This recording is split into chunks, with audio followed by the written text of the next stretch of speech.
Hello! Welcome to Comic Tropes After Dark. The name of this show is The Weekly Spinner Rack. I'm your host, Chris. What is this? If you're just joining for the first time, this is a live show where we are going to talk about the latest comic book news of the past week. We're going to take a look at some of the comics that came out this week. And every once in a while, we do something a little special. We have a guest. And that's the case tonight. So I will be saying hello to all you folks in the chat in a little bit, but I want to start this off with a bang. I want to bring on somebody that not only am I a fan of, I've had the fortune to get to know a little bit, and just a wonderful guy. Works for all the publishers, Dynamite, IDW, Image, Marvel, DC. Gorgeous art. I stuttered that out. Gorgeous art. And you've probably seen his work because he works on so many comics. I think he's got some interesting art philosophies that we're going to talk about tonight. We are going to introduce the man from the beautiful Hawaiian Islands, Mr. David Nakayama. Aloha Yeah. from Hawaii. Hello.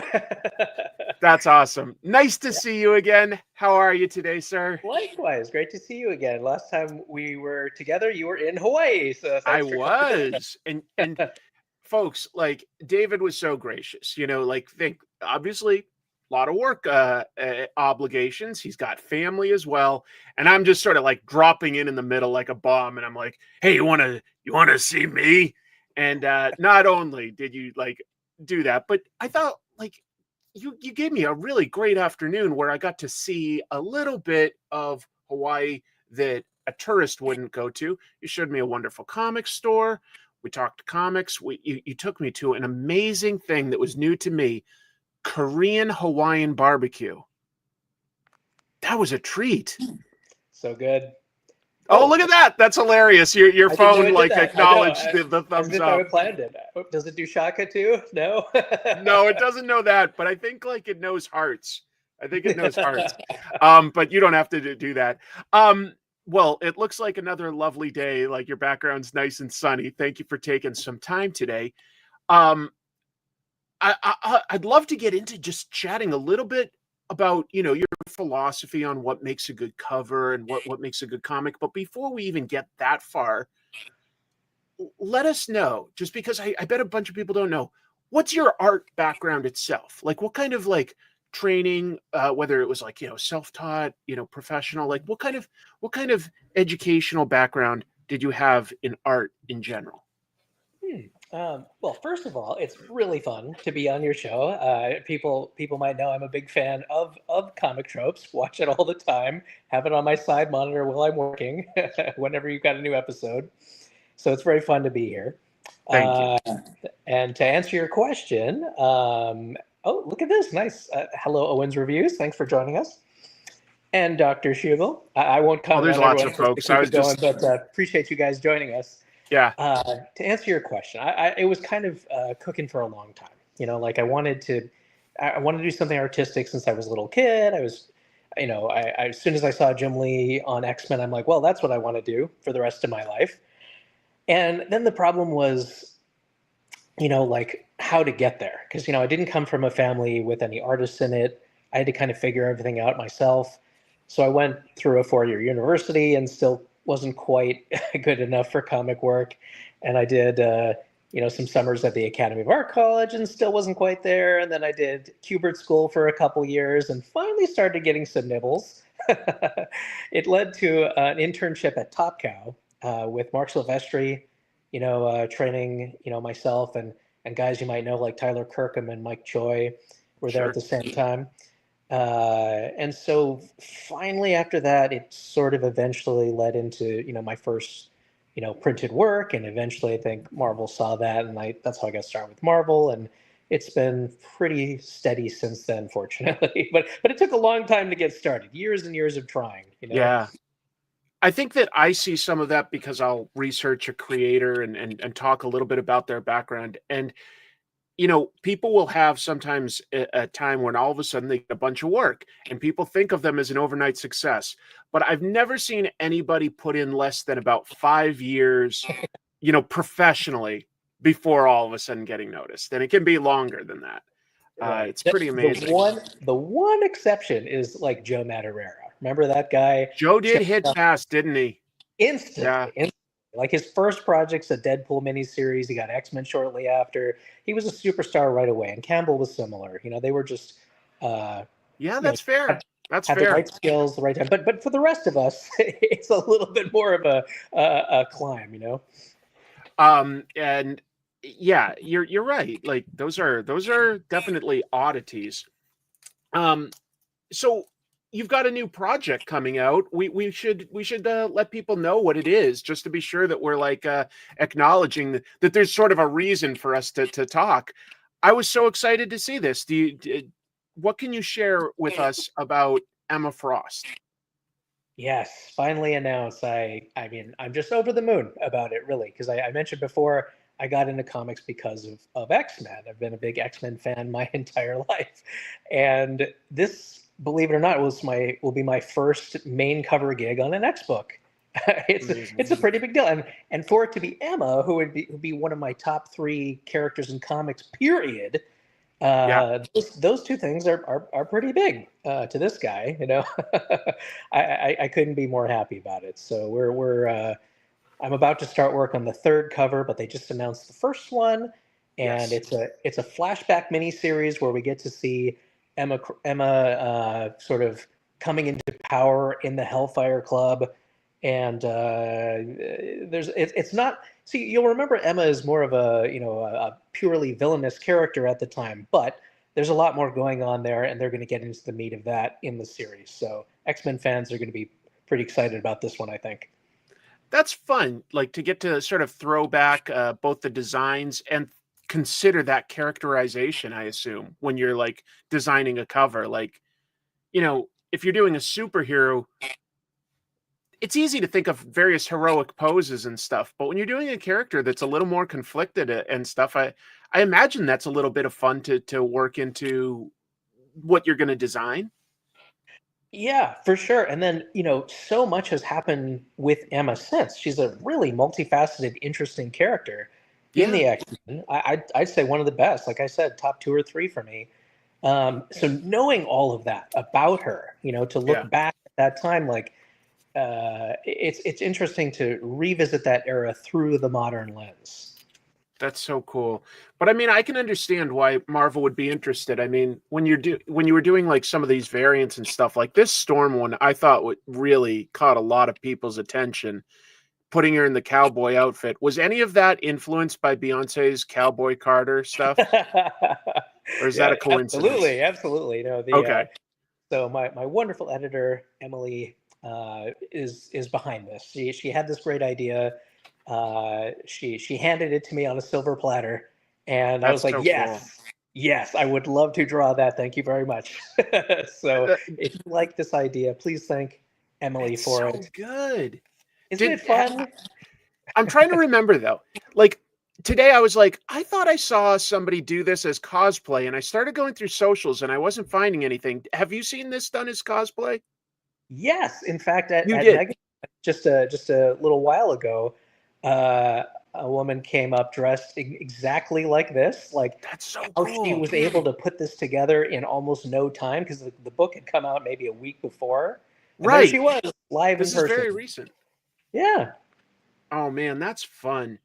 That's really cool. Since we're talking about Comic Cons, then I've complimented you, on this a couple times. You currently have one of the best displays at a comic convention. It's got depth to it. You've got a lot of variety of options. Tell us a little bit about who you've hooked up with to get this incredible convention display.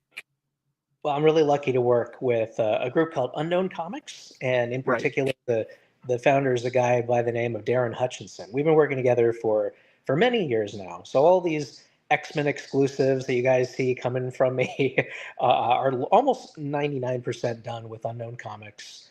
And he's a big X-Men fan. I'm a big X-Men fan, so there's a reason why so many of those books are X books. But all those Hellfire magazine covers and those Color Bleed covers, those these series that we've done over the years, very much like that. Yeah, that was inspired by the outfits with the Hellfire Gala. Right.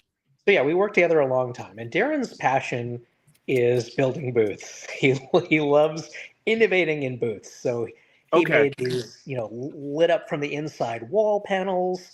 He makes Exactly. these custom cloths that have all the books that are available, printed all at once. So you don't have to go through a box or a folder. You just see it all in front of you. See all your, your whole menu Yeah. right in front of you. You're like that one. It's like a menu, but it's classier. Yes. Because it's just these beautiful lit up panels, folks. And like David has done so many covers that they can like put in these panels of just like dozens, literally like dozens and dozens of his covers. And you can be like, I like the Virgin one, or I like the, like the color block hold on Rogue, etc. Like, there's just so many amazing options. But I just think it's one of the most eye-catching, straightforward, but clean booths I've seen out there. I think it's such a nice change of pace than like all the pop-up banners, which I understand why people get them, but you see so many of them, sometimes they blend together a little, and this stands out. I feel exactly the same way. That's why I feel so lucky to work with them, because they make me look like $1 million. They do. You look like looks something special, which is nice. Right. Yeah. And that is Darren. I love that he just lets me concentrate on the art, and then, I can rely on him to make it, beautiful and visible. And we're getting better and better every single show at, welcoming guests and getting them what they need really quickly. Like, our staff has gotten bigger and better. And, like maybe we had some hiccups a couple years ago where the line got too long, and no one likes that, but we don't have that kind of problem anymore, because we're learning and we're getting better every time. That's really, really nice. So you do so many covers these days, and it just like sort of begs the question. It means that you're really thinking about the marketing, about the philosophy of the design when you come up with these. And we had talked about this a little, so I'm trying not to put words in your mouth, but is there anything you can share with the audience about your philosophy on what you want to have on a cover that you feel catches a customer's eye, makes them curious? Yeah, we had a great conversation, and you can tell Chris is an artist as well, because only artists understand this kind of stuff or even pose the question. You're kind. You definitely know what you're talking about. One thing, there are all different ways to approach covers, but one good rule of thumb, and maybe you've heard it before, is that every cover needs an anchor, right? You need one big, bold figure that catches your eye, and then anything else that might be in there. That Thundercats is a great example. Lion-O's big and bold and colorful, and I let his hair be the most saturated color to just immediately make your eye go right there. And then it's great that all the other characters are there, but if without Lino, being the centerpiece of it, that cover doesn't work. There's a different version of it where the color pop is not there. It's in some random place, and you look, your eye doesn't know where to go. So it's deliberate. You gotta bring the eye to a big, bold figure, and then, like, even more so. That. Right. There's another. There's another one where like there are other elements, and they're not like hidden per se. Mm-hmm. But yeah, you were talking to me, and you said, I just whenever possible, I love to have almost the entire full figure there. Yeah. Because like there's something about like getting to see that like body in motion, or that pose, that gesture that's relatable and eye-catching. And I thought that was really interesting.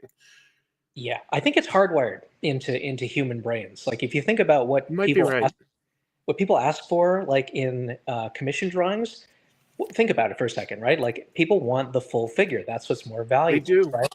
No one wants the headshot. That's the sort of quick to make thing. But what people really want is that big full figure in action. Yeah. And of course they do. So why would it be any different on a cover? And then if you Sure. think about it from the point of view of like, drawing eyes on a stand, of course you need it to be as big as possible because you'll have a better chance of seeing it from a distance compared to other things. But then the counterpoint to this is, what about George Perez, right? Like, Sure. he has made it work so that you have a billion characters on the page, and it's super compelling and awesome. And I would put Ivan Reis in there too. Sure. Todd Knock does great group covers. And I don't know if the emphasis is as much on the one figure. So there are exceptions to the rule for sure. Yeah. I think that, like, if I break it down even more simply, I think that the eye appreciates when there are somewhat striking shapes. We like triangles because they're sort of like cutting in at weird angles. We like circles because it reminds us of all sorts of, parts of the body that we like. But I think that, like, when you can sort of easily distinguish some of those shapes, in certain artists it can sort of blend together, and certain artists it can pop. And so maybe, like, that's something that Perez was able to do, is you'd still have those bold outlines to a silhouette of a figure, and you break it into shape in your mind. I don't know. Something I'm thinking about. Could be. There's something special going on there, though. Not everyone can pull that off. A lot of covers you see will have a billion characters on the cover, and it just fades from the memory right away. It doesn't grab you for some reason. Exactly. Yeah. Chem Dog, you're right. Phil Jimenez is right up there. Does it just as well as what Perez would do, I would argue. It's really cool. Like, and what's interesting is, like, I agree with Beowulf that, like, something like this has a great amount of depth to it, right? But then sometimes you'll do a character and the emphasis isn't as much on the depth. It's really more on the gesture and the pose and the design, right? Sure, yeah. And I think that's interesting. But we were talking about this as well, and you said that you felt you could almost break down every artist into one of two camps, right? Do you want to say what, like, I those know two exactly where you're going. Yes. Yes, totally. So I was telling Chris this story about my years doing art direction in video games, and I started to notice that the people that worked in the art department, especially on the concept art side, but also in the 3D art side, naturally broke into environment artists and character artists. It was very rare that someone did both equally well. So you tended to, subspecialize in one or the other. Yeah, sure, there were generalists, but in general, it was one or the other. And so when I went and looked at comics, I started to notice that you have artists as well, like, like your Jenny Frisons, for example, where the background is not the point; it's the figure, completely, Sure. and it works, and it's great.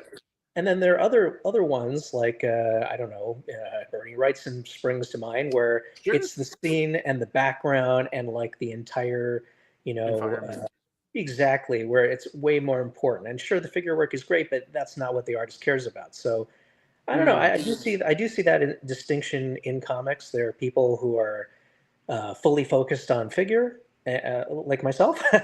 I love getting into the nitty gritty of folds and cloth, man. I love that stuff, and I progressively try to put more background stuff like in the work. You saw, there are some Arroyos in that Storm cover, and Oh yeah, right. some stuff behind Optimus, but it's not my focus. I'll be real. Like I'm a character guy first and foremost.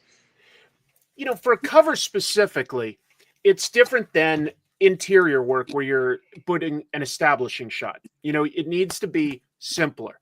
Too much background could risk muddying things up, right? With too many lines, too many things vying for your attention.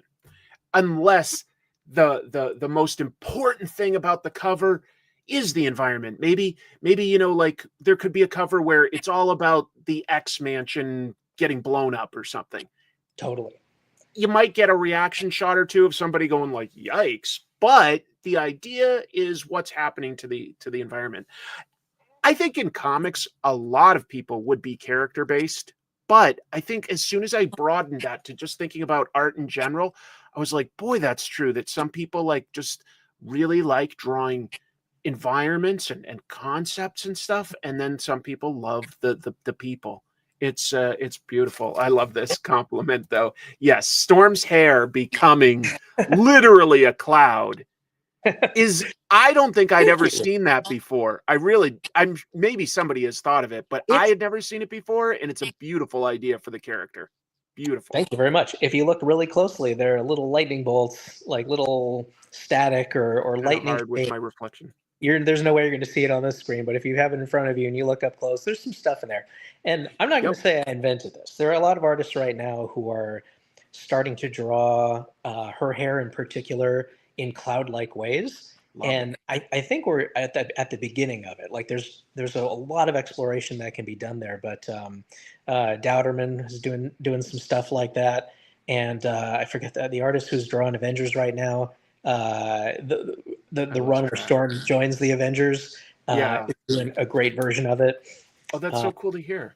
Yeah, I've noticed like every once in a while, like every 10 years, an artist comes up with like a take on a character that just catches hold, and then everyone has to do it that way. So for example, like if you remember when people started drawing the scale mail really close up on Captain America, like in the 2000s. I remember that. Yeah, all of a sudden, like I was seeing like not just John Cassaday who draws like very realistic, but like all of a sudden everybody, it wasn't just like cross hatching or something. You were like, oh, that is chainmail. Like, what? Yeah. It was like simply rendered fish scales, like in the most cartoony way before that. But now you have to rethink it. Or the way that Brian Hitch draws seams in cloth, like no one will ever come back. Like, how can you go back? And once you start thinking about that, it's so unfair that there can be artists like Brian Hitch and Stuart Immonen that can give us that level of rendering and detail and keep up on a monthly pace. It ruins things for like the expectations that readers have, like of like, oh well, I want everybody to be able to draw that much in a month. I know it's so rough. Yeah, exactly. That makes me wonder though, have you figured out yet like what your capacity is for about how many covers you could comfortably complete in say a month? Have you figured any of that out yet?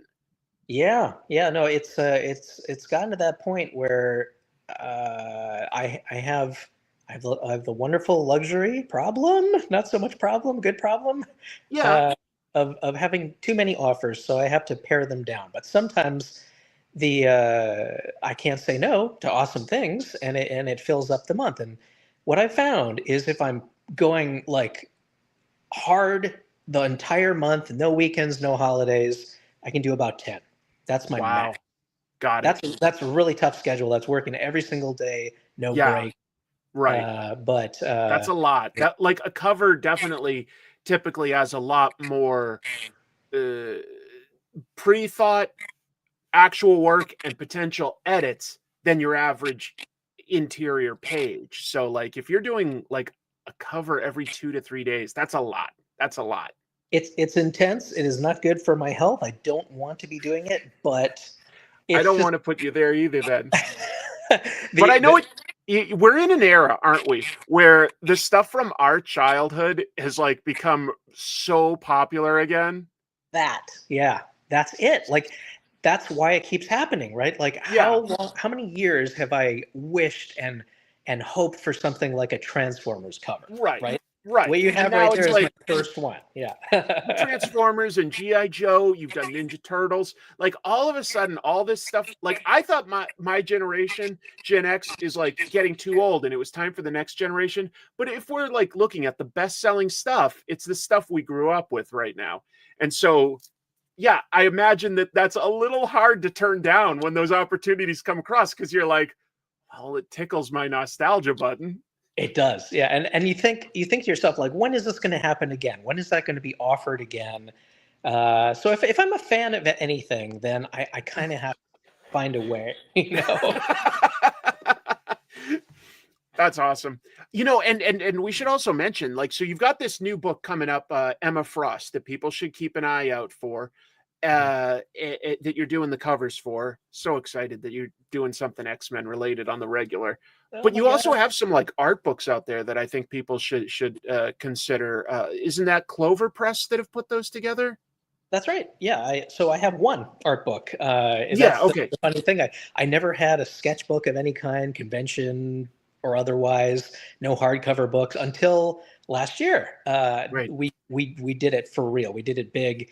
It's 300 pages. It's got a fold out poster. It's like 10 or 11 years of my entire Marvel career, all Wow. in one coffee table book. And exactly right. It's from Clover Press. You can also get it on Amazon. You can order it from your comic store if you want it. It's not that hard to find. But yeah, it's like my entire career for 10 years. It's so cool to talk about this. I mean, I could honestly talk to you for ages about just like art, philosophy, comics that we love and stuff.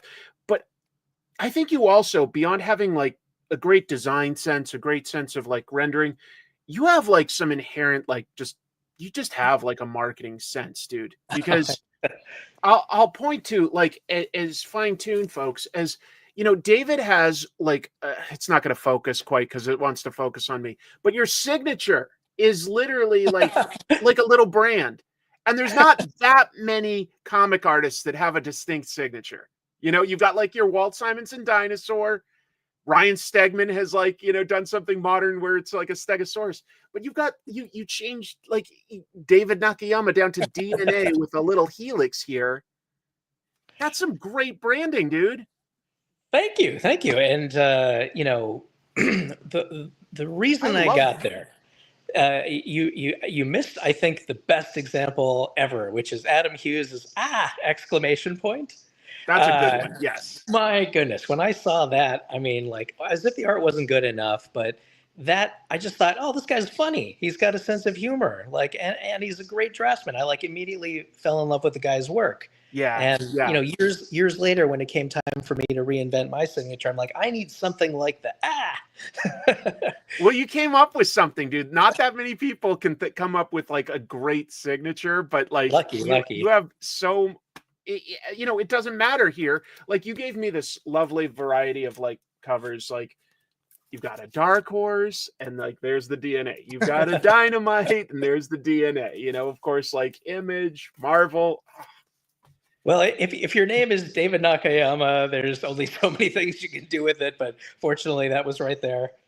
I mean, I guess you could have like put the katakana or something for Nakayama or something, right? This is so embarrassing. I think we were talking about, and you are actually pretty good at speaking Japanese, if I'm not mistaken. You have some practice?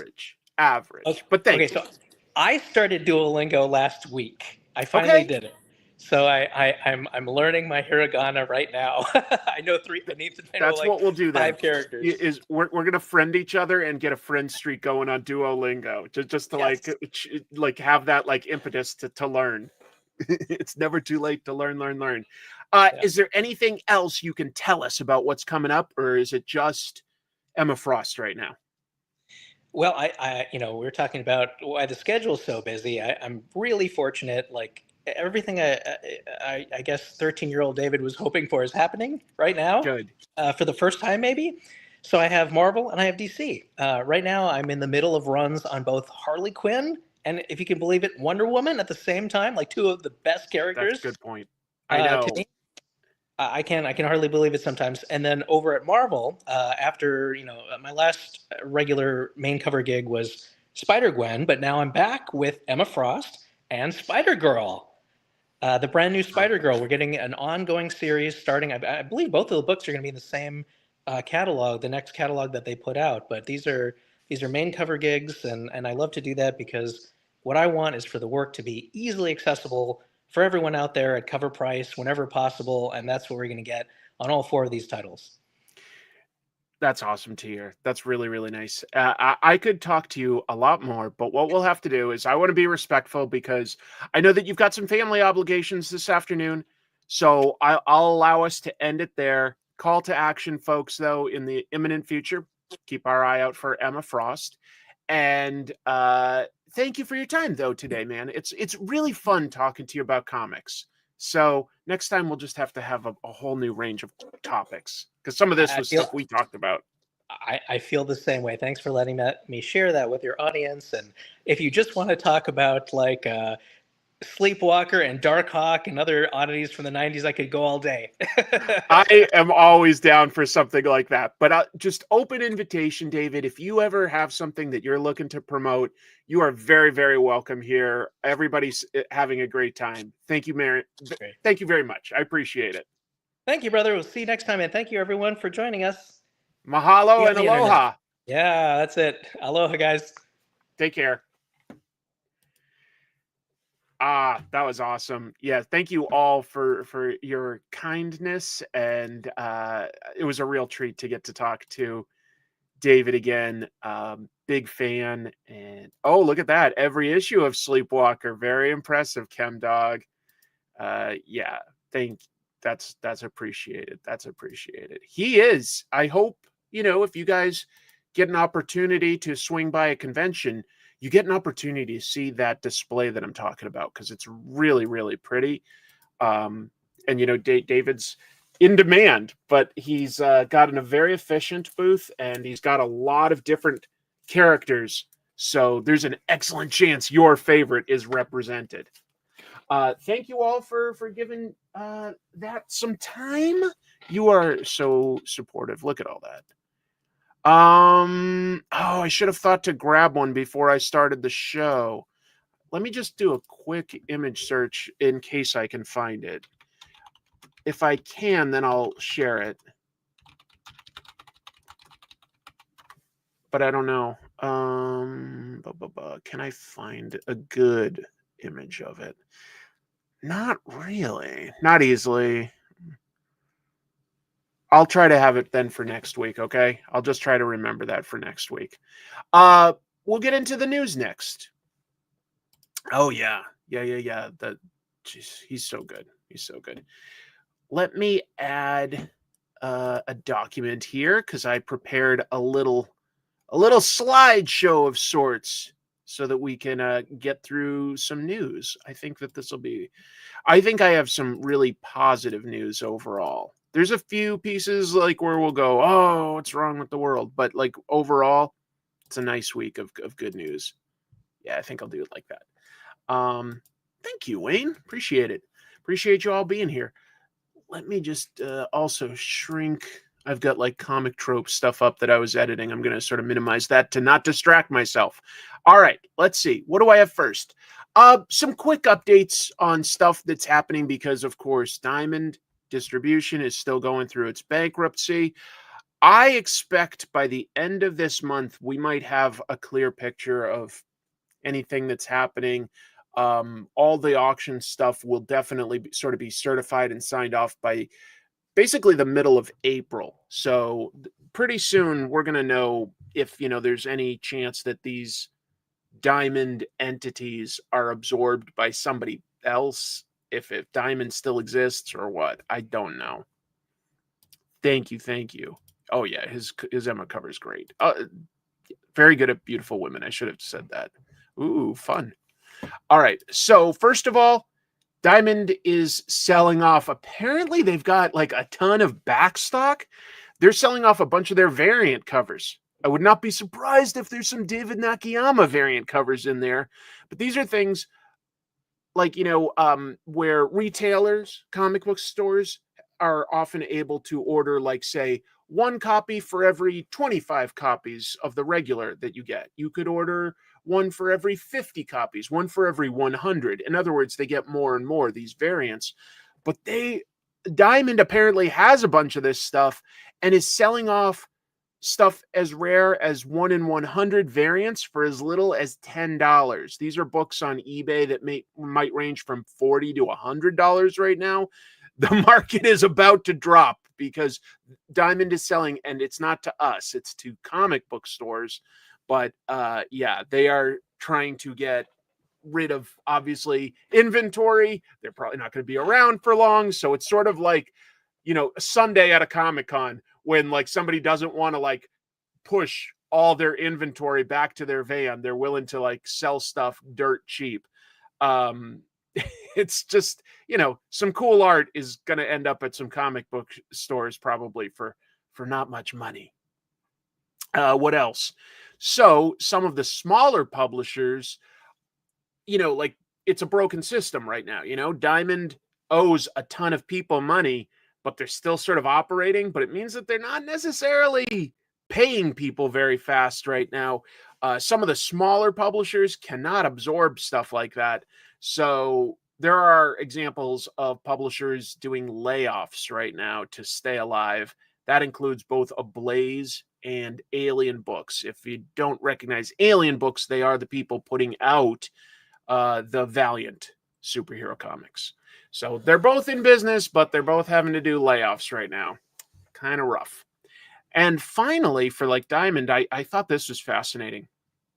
There was David Campiti. He was a guy heavily involved in Eclipse. If you watch my Eclipse history video, Eclipse? I think it's Eclipse. Anyway, I typed Eclipse. I think that's right. You know, did a bunch of stuff in the 80s and 90s, sort of packaging comics for the publisher, like getting the teams together and selling that. And nowadays he works more as an agent. He's got a company where they put artists from all over the world in touch with comic book companies or art projects in general. And so anyway, he's still working.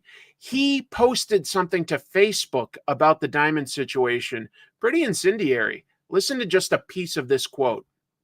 In my opinion, a lot of Diamond comic distributors' recent books should be considered stolen merchandise. Yikes.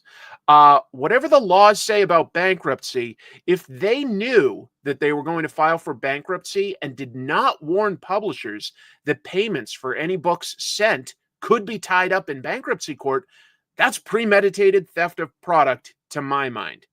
And if they announced bankruptcy while books were en route to them and they did not return those books to the publishers because they wouldn't be paid for, that's deception and theft. Sorry, some strong words. And I think that you could certainly argue something like that very effectively in a court of law. And the reason stuff like this does happen when there are bankruptcies is because sometimes the company is like, well, we're either going to survive or we're not. But like, you know, we're just going to play fast and loose with the rules at this point. Yeah, but that is a good point that like they kind of knew that this, in fact, in retrospect, when they closed one of their distribution hubs, they probably knew where things were headed. I'm just saying probably. It's my opinion. I don't know that for a fact, but that's probably like when they should have started like warning people that they work with, like, hey, we are in financial difficulties. You decide how to proceed with your business. How did they? Well, you know, I do have an episode about distribution that can teach you about it. So I would recommend going there. Some of the short version is that they just happened to be the ones that survived at a time when a bunch of other distributors went out of business because the industry was in rough times. It was all like a result of 90s speculator boom, people buying comics thinking that they would like, you know, be something that they could flip for tons of money. And then when they realized you couldn't really flip them, they were never readers or collectors. So they just got out of the market and it all bottomed out. And it led to like a lot of indie publishers closing, a lot of that black and white stuff that we saw in the late or throughout the 80s and into the 90s. Like a lot of that went out of business, but a lot of distributors went out of business and got bought up by other companies. And Diamond just happened to be the one left. And nobody competed with them for a very long time. So that was other companies' decision, you know, not to compete. Anyway, there's a lot to go over there, unfortunately. So I can't get into it too much. Yeah, exactly. You'd hasten your demise. You'd hasten your demise. You're right. Moving on. Top 10 comics of the week. See if you can note what's in common here. So every week, Bleeding Cool compiles the top 10 comics of the week. And what they do for that is they just look at the Comic Hub data. Comic Hub records point of sales.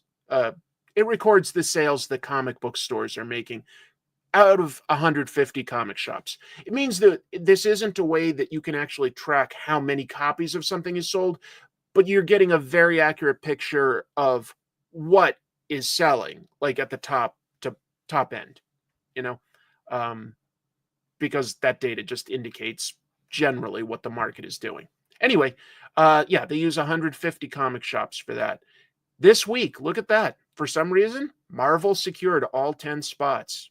Ultimates, Uncanny X-Men, Doctor Strange of Asgard, Wolverine, something Star Wars, Jedi Knights maybe, Moon Knight, Storm, NYX, Spider-Verse, and Immortal Thor.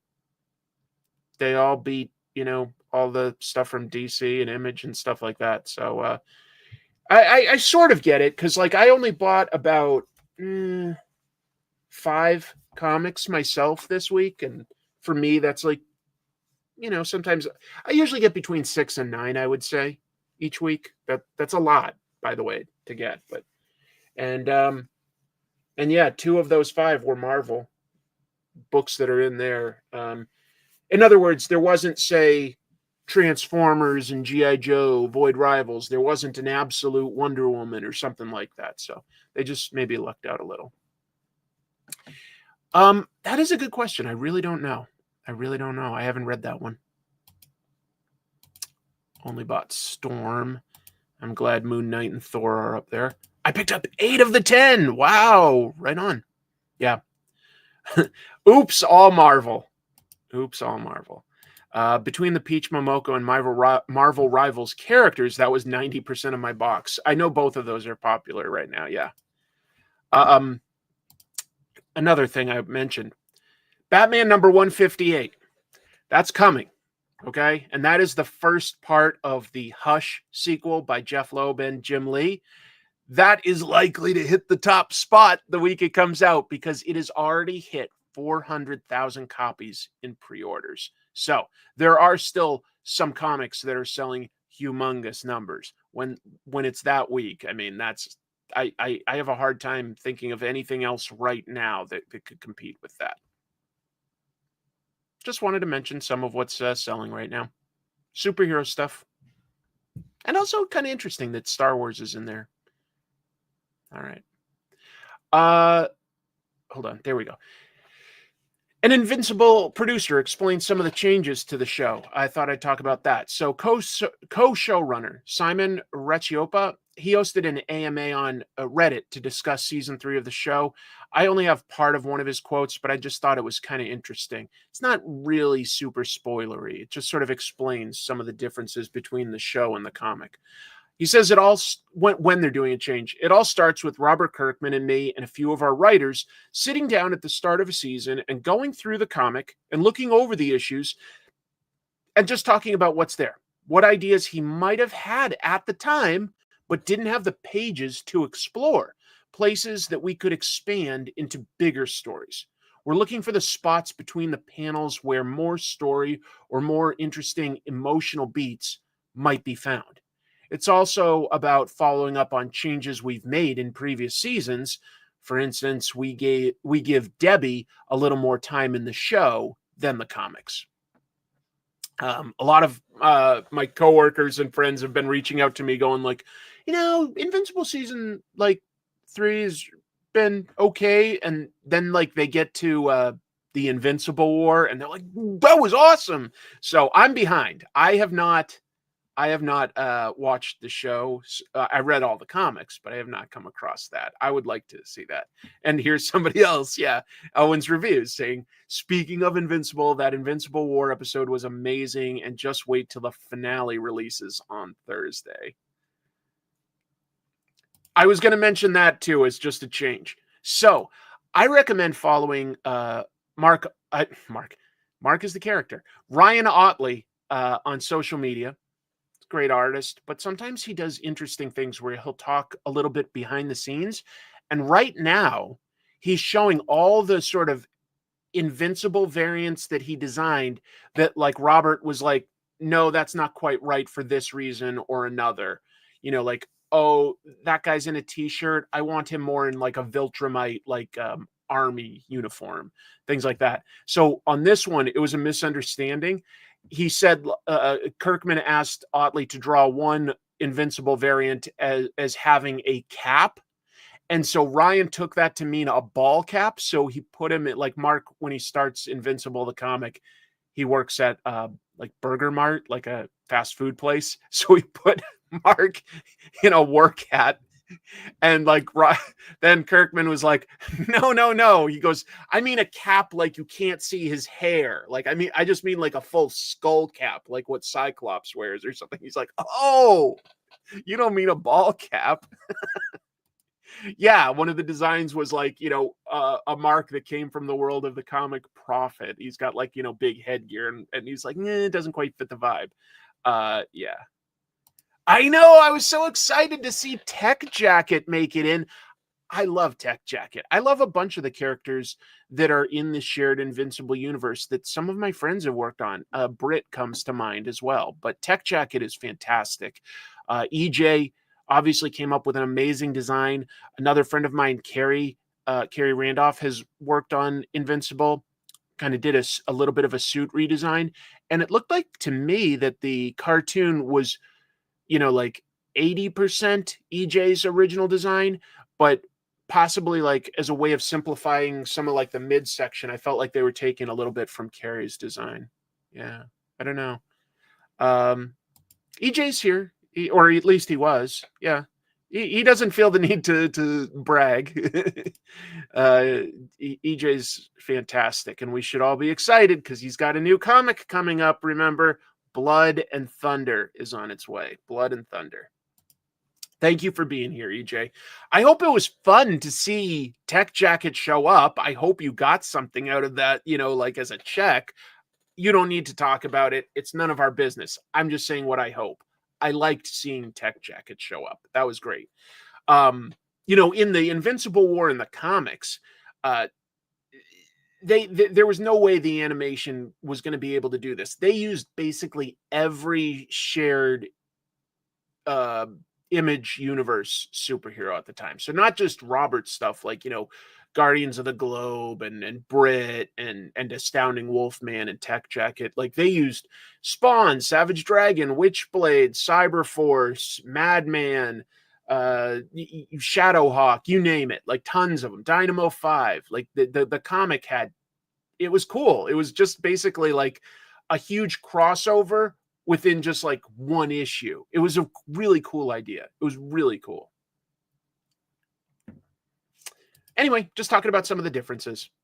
We were talking today about covers, variant covers with the beautiful and amazing David Nakayama. I just thought I'd mention this interesting take on a variant cover. MCU variant covers. So Marvel announced that they're going to publish 3 issues of Daredevil that have variant covers done by artists who work for Marvel Studios. I'll be honest, I wouldn't mind seeing more of that. I find the design work for Marvel Studios very interesting. I'd love it to see stuff that doesn't make it to the final screen, but like could just be a fun cover. Daredevil issue 20, for instance, is going to have a Marvel Television variant cover by Ryan Minerding. I think that I got that right. The following issue has a wraparound variant cover by Jackson Zay. And then Daredevil Cold Day in Hell #2 is going to also have a wraparound cover by Jackson. So just could be fun. So far, I've been enjoying Daredevil. I would say a little bumpy in the first episode, but a lot of good stuff, plot and character-wise.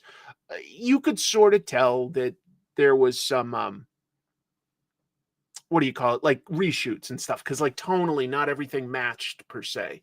Some of it felt like GM'd in, like the action thing at the beginning. That was clearly a reshoot. You know what I mean?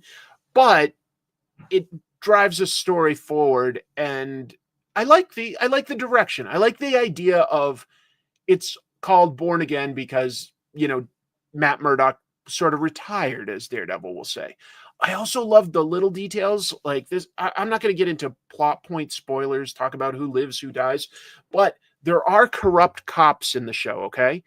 And they all have little Punisher skull tattoos on their wrists.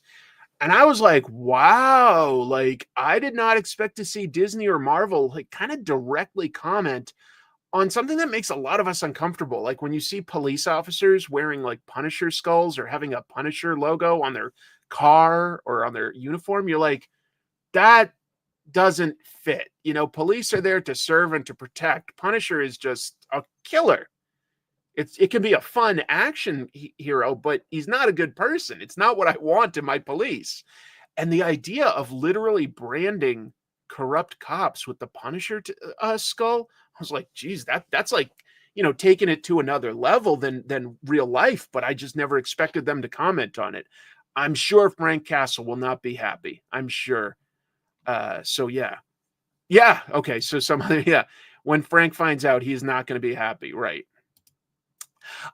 There have been at least one story, probably more, where Frank like literally goes after corrupt cops that have like used his iconography. Yeah.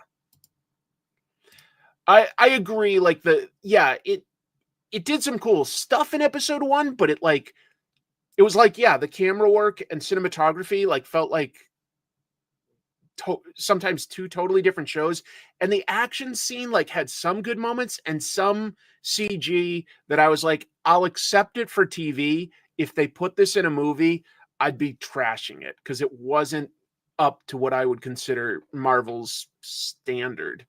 It wasn't great, but anyway, episode 2 felt a lot more interesting, and I'm very interested to see which the character that Michael Gandolfini plays. He's the son of Gandolfini from The Sopranos, and of course was in The Sopranos movie, playing his father's role. Michael Gandolfini plays an interesting guy called David that works for the Kingpin in the mayor's office, and I think that he'll end up like having some connections to the comics. There's other stuff that I could talk about that connects to the comics, but that would be spoilery.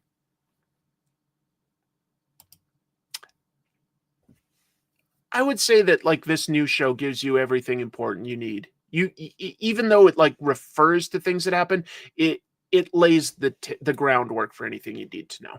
I like it. Yeah, you could jump in Born Again, and it makes sense. And they refer to Spider-Man existing in the world, so that's pretty explicit. Anyway. Why do I say anyway so much? He's called Daniel, but I think he could either be Butch or Richard. In a way. We'll see. Marvel is bringing back the Runaways. I think that the Runaways is one of the more interesting ideas for new characters that Marvel's had, as far as like completely original characters.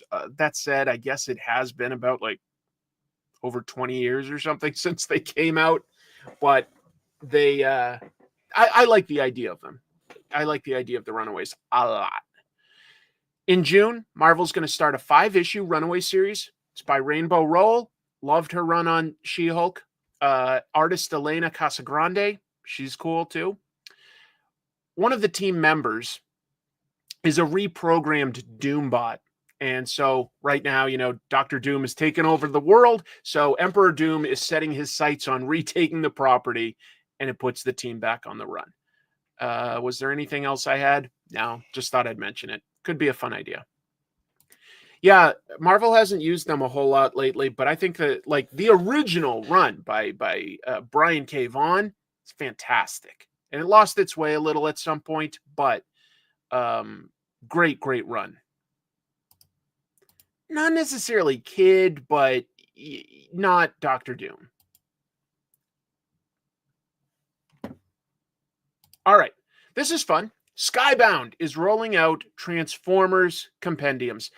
Transformers was definitely the first comic that I bought for myself, and it sort of was my entry point into comics. So Transformers always means a certain amount to me. It's nostalgia too. But Skybound, Hasbro, and Image announced this week they're going to have a Kickstarter for a massive compendium set of the original Marvel run of Transformers. There's a little more to this. First of all, it will have on the Kickstarter a box set that weaves together, all in like, actual volumes back and forth, the United States and the United Kingdom runs of Transformers. Marvel UK was reprinting Transformers over there, and it was very popular, but they printed it like weekly. And so every once in a while, they didn't have the newest issue from America to put in their reprint. So they allowed Simon Furman primarily and other creators to fit in other stories that they would just sort of fit them in the middle. The US version never directly acknowledged them per se, other than like one time the US reprinted a UK story. But I guess they referred to it a little bit towards the end, now that I think of it. It's been a long time since I read these books. I'm just saying that there were sort of two concurrent Transformers runs, and they're going to put them together into one book. And that's fun.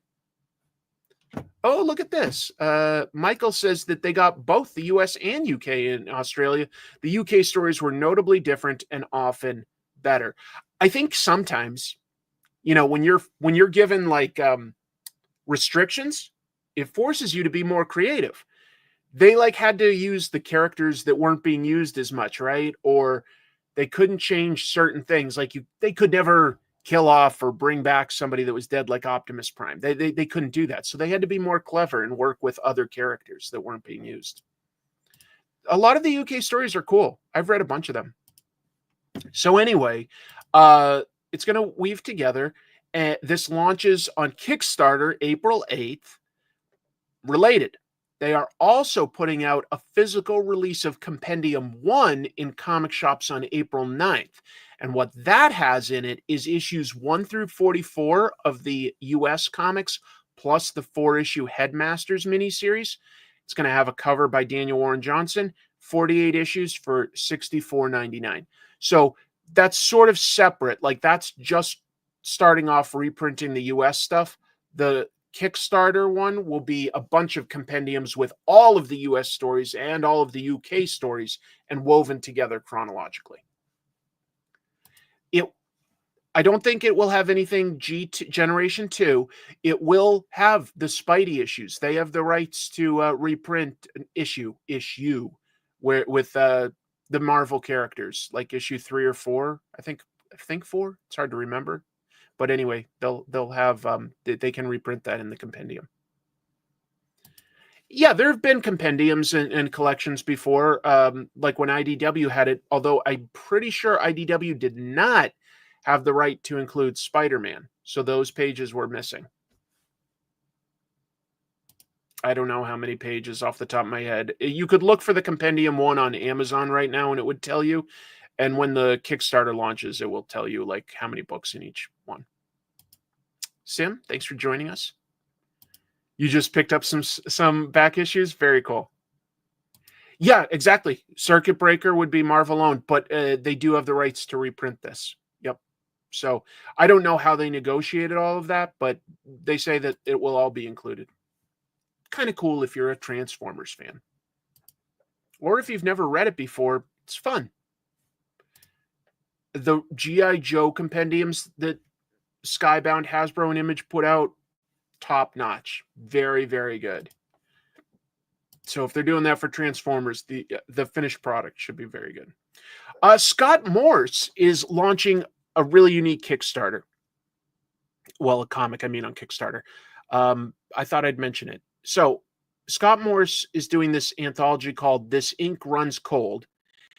And he draws all of it. Okay. He's the artist on all of it. But the gimmick, I'll call it, is that each page is a one-page story written by 89 different writers. 89. Some of the writers, they include like Brad and Lisa from the Comic Book Couples Counseling Podcast, as well as pros like Steve Niles, Mike Allred, Brian Michael Bendis, our buddy Jimmy Jams. Tons more, obviously. But like people that have all sorts of awards. We're talking Eisners, and I think there's TV writers, and there might even be an Oscar winner in there, things like that. No, IDW has not been publishing Transformers for a few years now. Skybound has the rights, and they've relaunched it as the Energon universe. Oh, look, Jim's here. Scott Morse is one of the best artist storytellers out there. Oh, I think you're biased. I think you like your friends. I think you choose your friends by people you respect. And wait a minute, that's what I do. Scott has a really interesting art style, and I believe that he's releasing it in two different versions. One that's like his black and white art, or you could get one that's colored by Jose Villarrubia. Villarrubia is like one of the best colorists out there. He knows everything about coloring. They've described this on the Kickstarter as sort of like space crime in tone. So some sci-fi, some crime. There's the link to it. It looks very interesting. But yeah, our own Jim Jam is on there. Happy to plug that, and I hope it goes well. It looks interesting. I like that idea. I recently read the Ice Cream Man special issue where every page was a horror story, an individual horror story, and it was all written by different people. This is sort of an example of something a little like that type of anthology story. It's a really good creative challenge, and I think you can definitely tell a story in one page. It requires some careful planning, but you could definitely, a page is enough to tell one complete story, no question. I mean, we read comic strips that get a gag across in maybe 3 panels. So do the writers vote or something? Can't imagine 89 writers on one story. It required a lot of planning. This is something where Scott had opened it up to let people pitch him ideas. And then after he took a bunch of those, he then invited certain professionals that he respected to come in.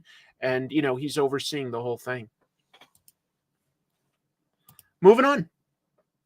Jack Kirby is getting a documentary. I mean, I say he deserves it, and then I'm going, well, I have done at least 3 episodes about Jack Kirby, and I could probably do 10 more. So if you add all my stuff, up, you get a movie almost. Yeah, the entire book is 1-page stories. So, of course, Jack Kirby deserves this. I think, if all of us were being honest and we're we have to create a Mount Rushmore of American comic book creators, who's the first person we'd put up there?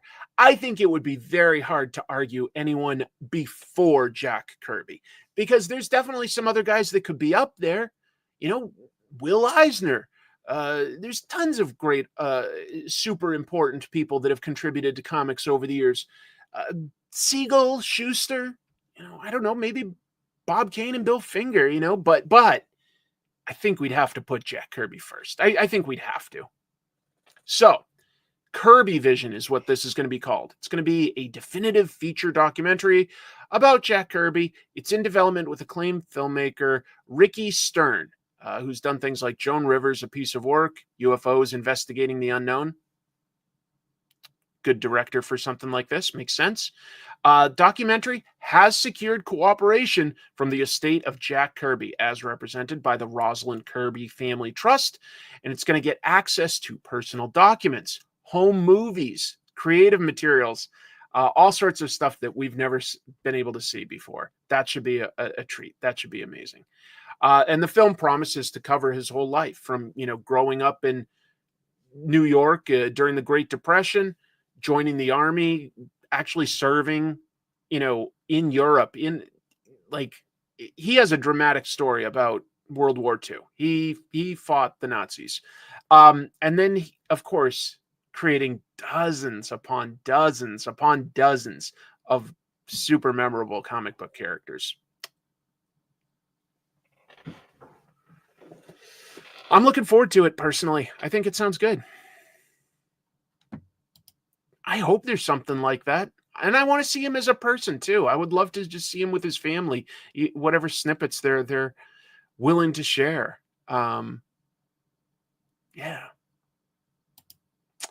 It probably could. There could be an argument to be made that there should be like an HBO documentary series on him. But yeah, hey, I just think it's a cool idea. It's like something that's getting reported, and this isn't just like some comic book fans making it on Kickstarter. This is getting reported in Variety and Hollywood Reporter and Deadline, things like that. We'll see. We shall see. But I'm excited for it. I want it to be good. I can't promise anything. I'm just saying it's an idea I'm always down with. No note yet on exactly how it's going to get released. So just that they've got, the team and that they've secured the family's permission to get access to a lot of stuff. Dude, one of my biggest regrets is I've always loved comics, right? But I didn't really know and respect all of the history of comics until like later on in my sort of comic book reading journey. And I look back and I would still like, I even went to conventions, at least locally in Boston, and I know that there were big names there. And it's such a regret to think that I didn't get to meet some of these people that I would have loved to have met.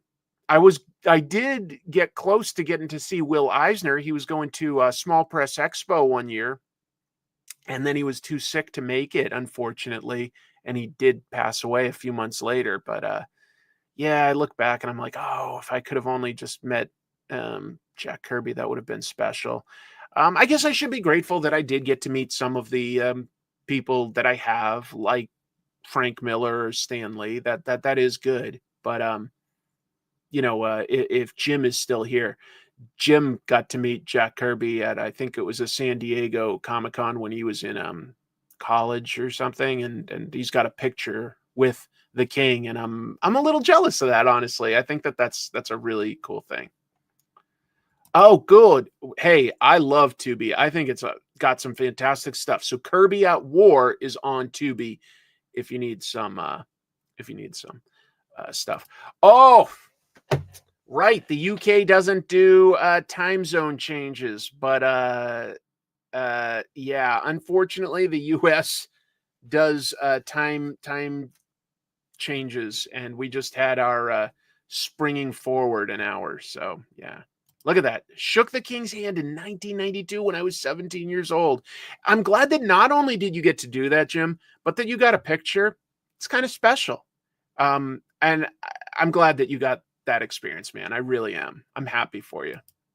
I skipped on meeting Will Eisner to meet John Buscema since he was my childhood hero. It was his last convention appearance. I think that's fair. That's a great artist to have met. That's really cool. Yeah. A lot of people jealous of Jim right now. That's great. I've met a few legends, but looking back, I wish I was more into history and process. That's all I'm saying too. I didn't ask about anything of substance. I have so many questions now. How often do you go live? Weekly. I do this show every Monday night for 2 to 3 hours. And then sometimes I do extra depending on my availability. Jack was a true gentleman. That's so nice. Heavy Metal is going to get distributed through Lunar.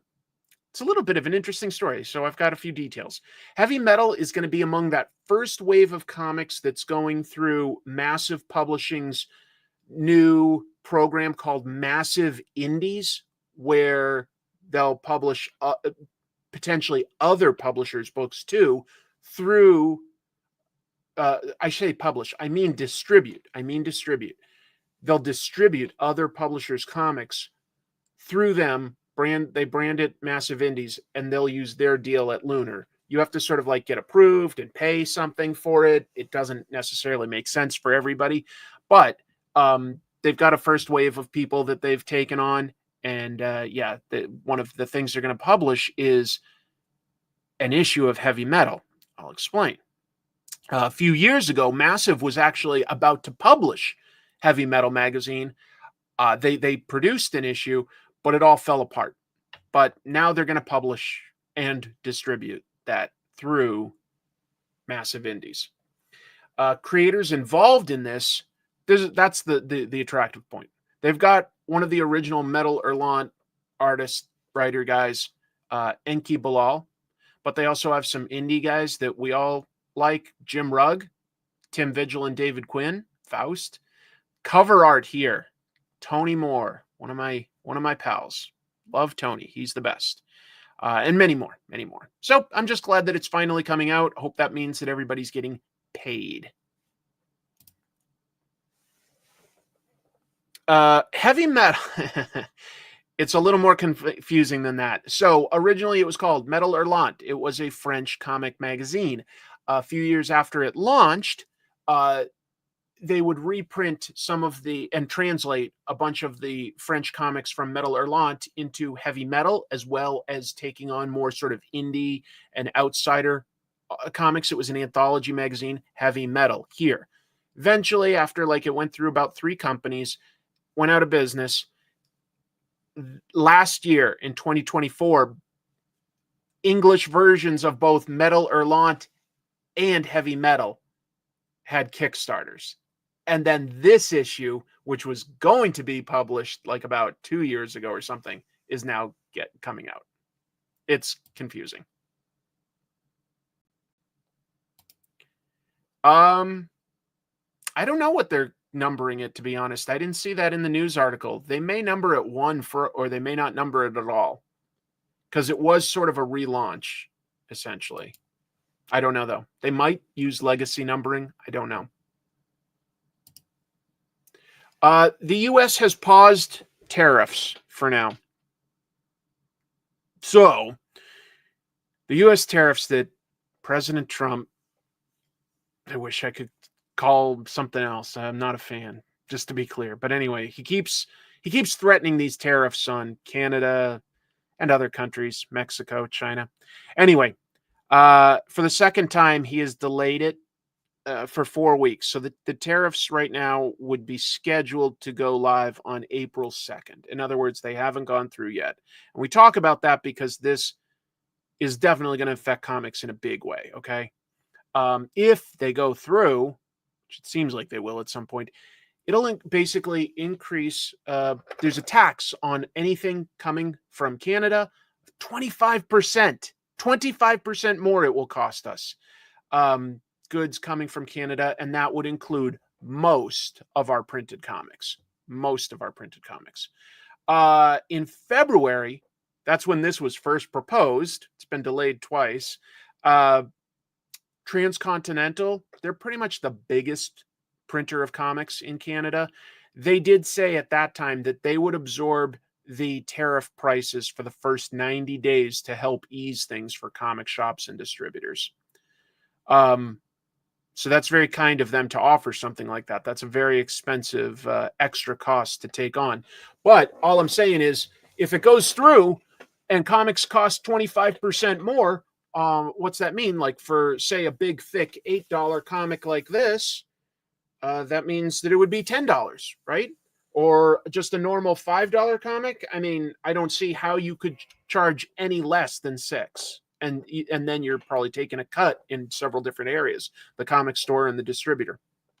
Yeah, I get it. I won't be surprised to see things get a bit of a push towards digital, just because it might be coming too expensive.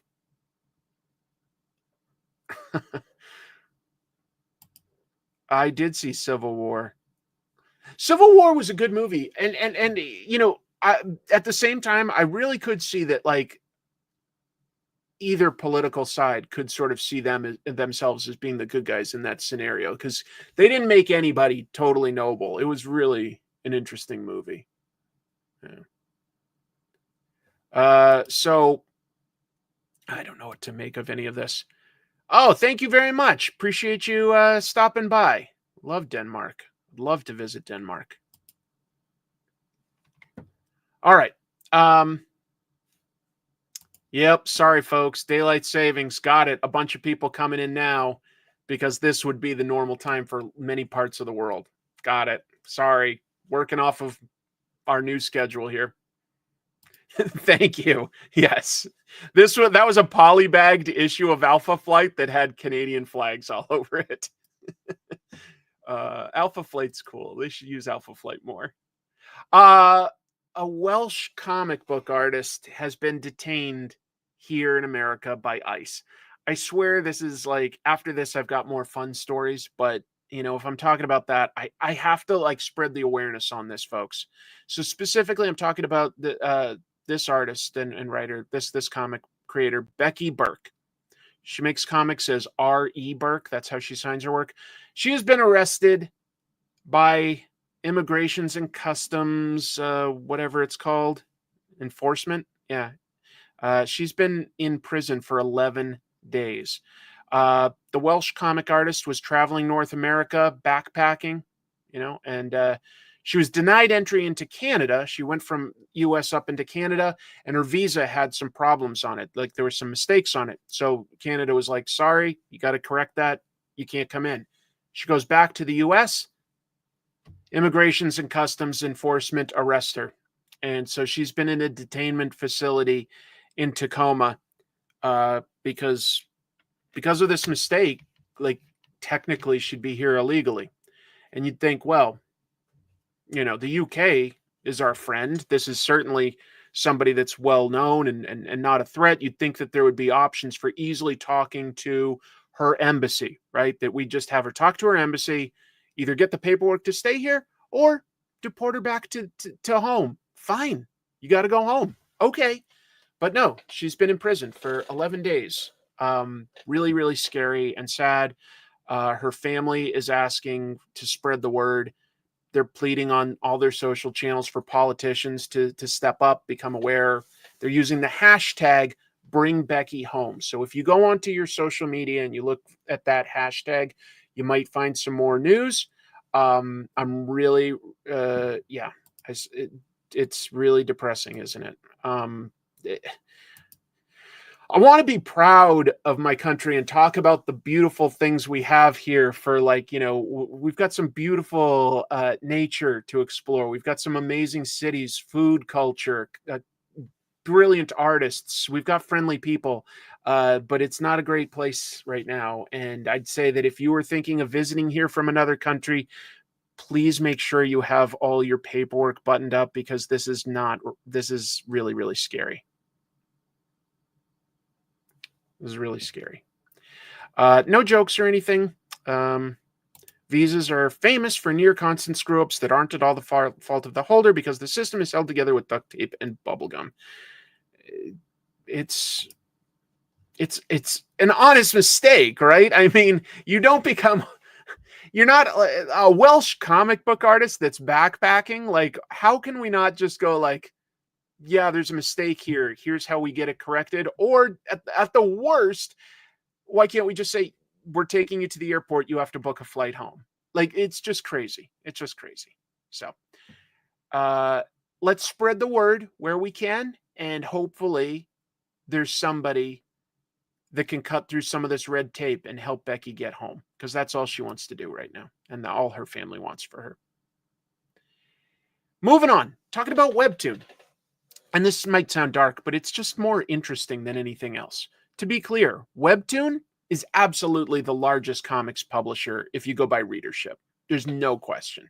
Far and away, they blow everyone out of the water. They're the digital web comics based out of Korea. Should be noted, they were founded back in 2005. That means that they've been making webcomics for 20 years. Well, they had one of their I think it's quarterly investor calls this week. There was a little bit of interesting information here I want to share. So first of all, last year, their sales increased 5.1% from the previous year, $1.35 billion in sales. Big numbers. Adjusted earnings before interest, taxes, depreciation, and amortization were $67.9 million. That's up 685.4% from the previous year and a record high. So earnings, $67.9 million. However, they ultimately posted a net loss after expenses and stuff, a net loss of $152.9 million. Huge loss. And guess what? They've been operating at a loss for 20 years now. 20 years. There's nothing else to say. I just wanted to say, they're bringing in tons of money.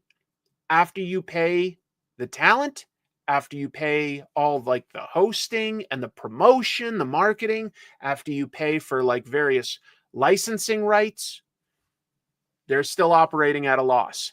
And they seem to be happy to do it because they are capturing all of that market share. I guess with the idea that one day they can like turn a dial and start making money.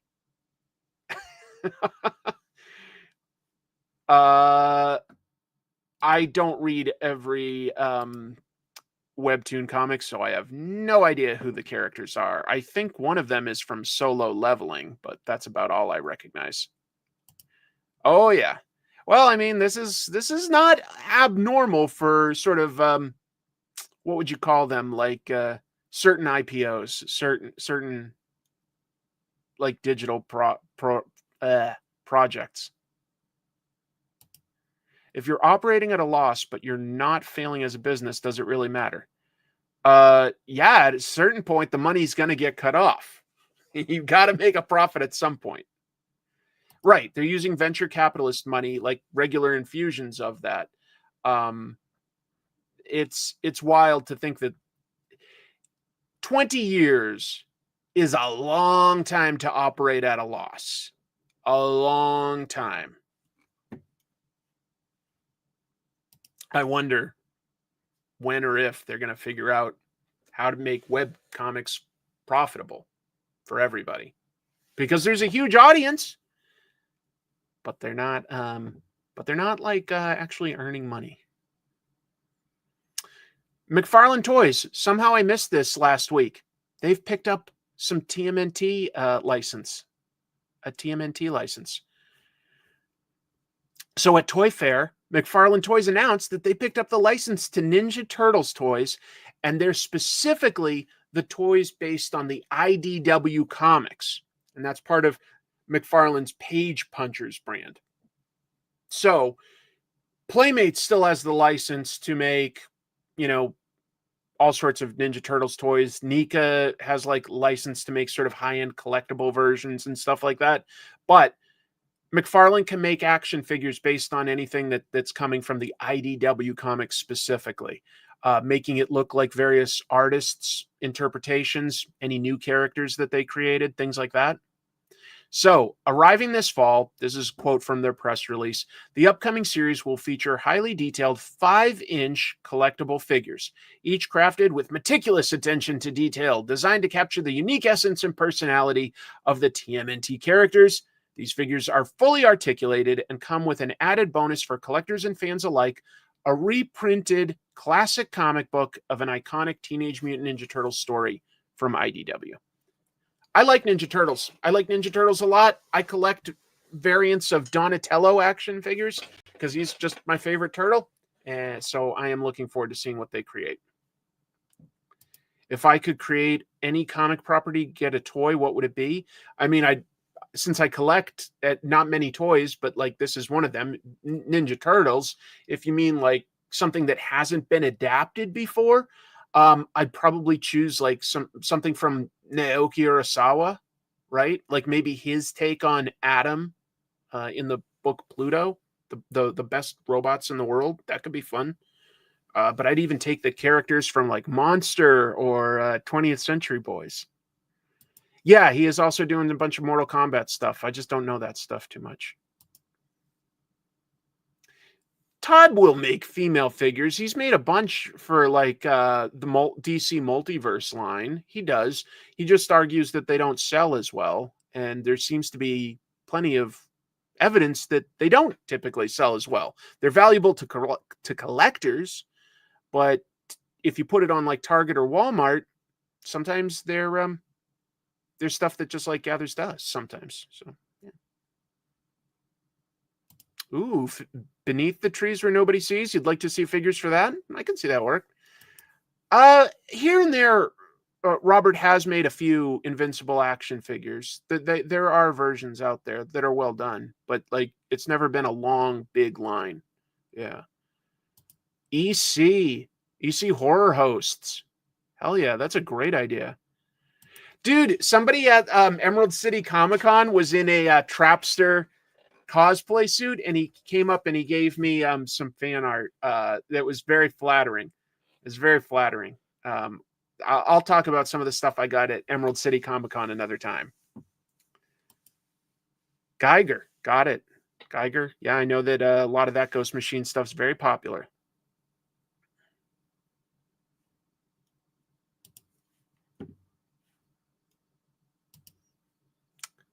Monsterverse is getting a Kong comic.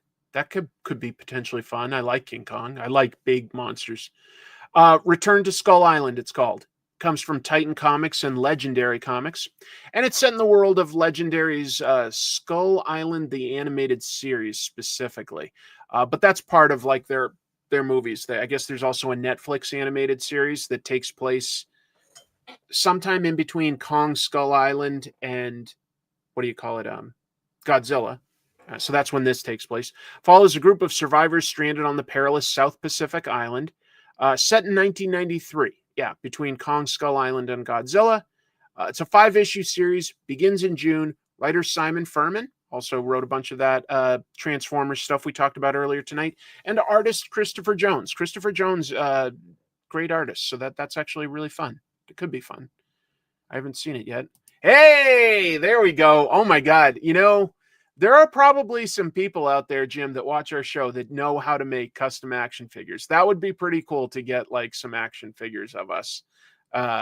Maybe with like really dead eyes, like, you know, like big eye bags. Like, you know, we've been watching some crummy stuff. Something like that would be funny. Yeah. Yep, Simon Furman on writing duties. Glad that he's still busy. I mean, that's a long career he's had, is what I mean.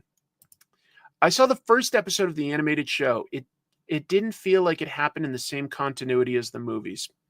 It is all part of Legendary. They have a timeline and they include the show on it. So theoretically it is, but I haven't seen it, so I totally respect your take. The Lake Beast of Moria is getting its ass beat there. Okay, yes, the Lake Beast of Moria. Took me a minute to like travel down that path and figure out what was being described, but yes, I like that. An action figure of my days as Omega. I had 2 different superhero suits in my 1-year career as a superhero. And I think ultimately the first one was better. That was sort of like the biker jacket with the armor plates, and I like put the red on, and I wore like the mask with the Omega symbol up here. And eventually I thought that the what I switched to made more sense practically. I put on like what do you call it? Like, it's basically the stuff correctional officers wear. It's like a vest that would cover my bulletproof vest. It had like straps, pockets, and shoulder armor. And then I wore like a pullover, sort of like luchador mask, red luchador. It was honestly, it looked a lot like Red Hood. Wasn't really, but it looked a lot like that. So I had 2 costumes.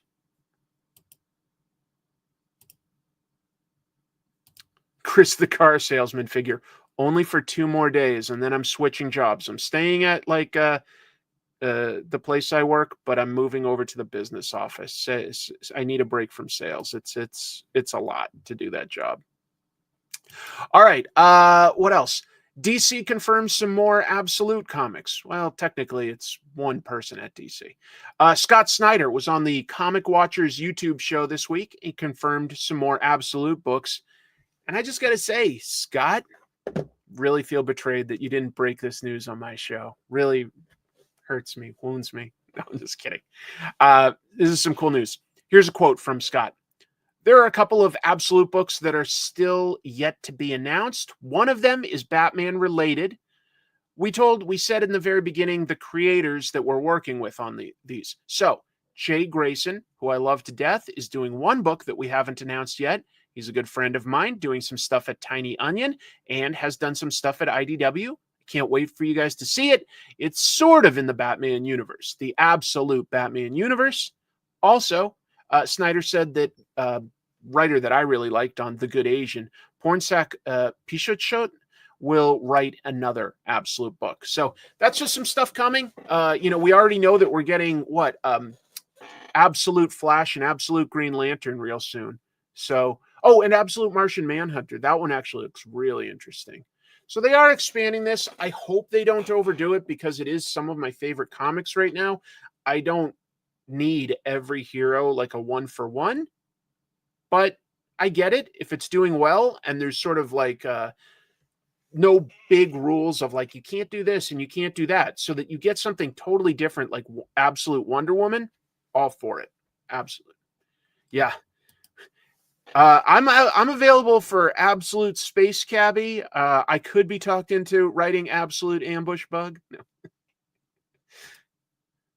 Absolute Vodka Man. Yes.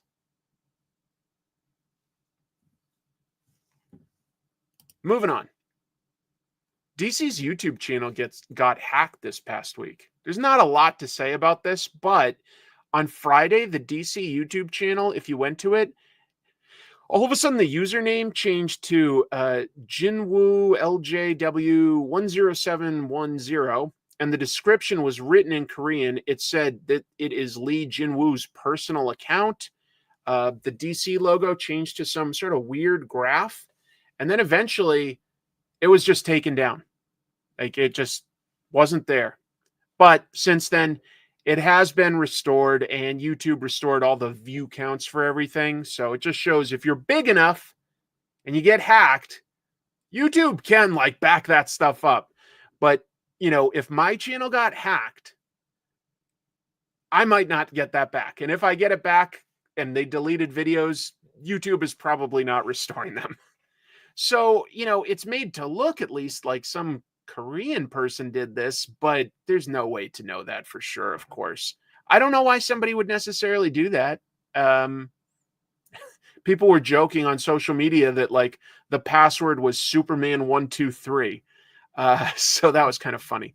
They didn't upload anything. So it looked like they just wanted to take it down. Maybe it was somebody just trying to prove that they could do it. I don't know. Jay and Silent Bob are going to meet Archie. So Kevin Smith is going to write a double-sized special. I think it said that it was 80 pages. It's an issue of Archie where the Riverdale teens are going to meet characters from the View Askew universe.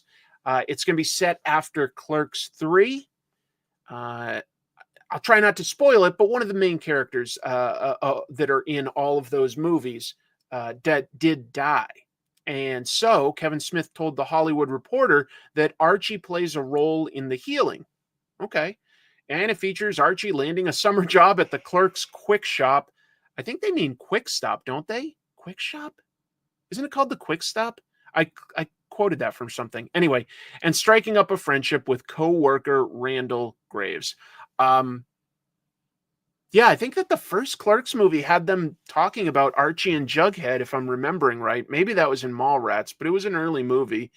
And I know that there was a character called Veronica. So, yeah. Punisher and Ghostface exist in the Archieverse. I love it. I love it.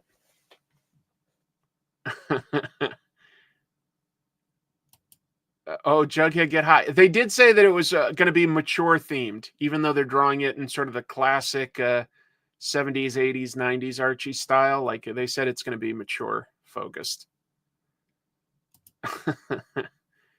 Oh, Chasing Amy. Chasing Amy. That makes more sense. Yeah. Yep. It's coming back to me. Thank you, Xavier. Appreciate that. It could be a lot of fun, though. Berserker got a movie director. So Keanu Reeves co-wrote Berserker, the comic. And this week, The Hollywood Reporter reported that the Fast and Furious director, Justin Lin, is going to helm the live-action adaptation. He did like what? Fantastic Four, yeah. No, Fast and the Furious 3, 4, 5, 6, and 10? I don't know. He did at least 4 of them, maybe 5. So anyway, but he's a big director. He's done a lot of stuff. He also did the Aquaman movies, didn't he? I just remembered that. He did do the Aquaman movies. That is totally Gary Oldman's Dracula costume. I agree. If the movie's going to be written by the Batman scripter Mattson Tomlin, good writer, I think. It's going to star Keanu Reeves as the 80,000-year-old immortal. Keanu's only 70,000 years old, so he's actually playing an older character than he truly is. He has a compulsion towards violence. If he doesn't like just tear people apart at a certain point, he goes just crazy. He gets like, what was Wolverine's thing called? The Berserker Rage. That was it. Yeah, the Berserker Rage. And he's sort of ready to end it all in the modern day. The movie's going to be produced by Netflix. It's going to be based on the comics that were co-written with Matt Kindt with art by Ron Garney. I don't think that this is a surprise to any of us that this is nearing, completion. The character was clearly based visually on Keanu. Keanu was writing it. Like, I think that it was pretty obvious from the beginning that it was, intended to be developed into something live action. And if they were going to do it, Keanu's got to get on it because he's not getting younger. He's in great shape. He looks incredible, but he's not getting younger.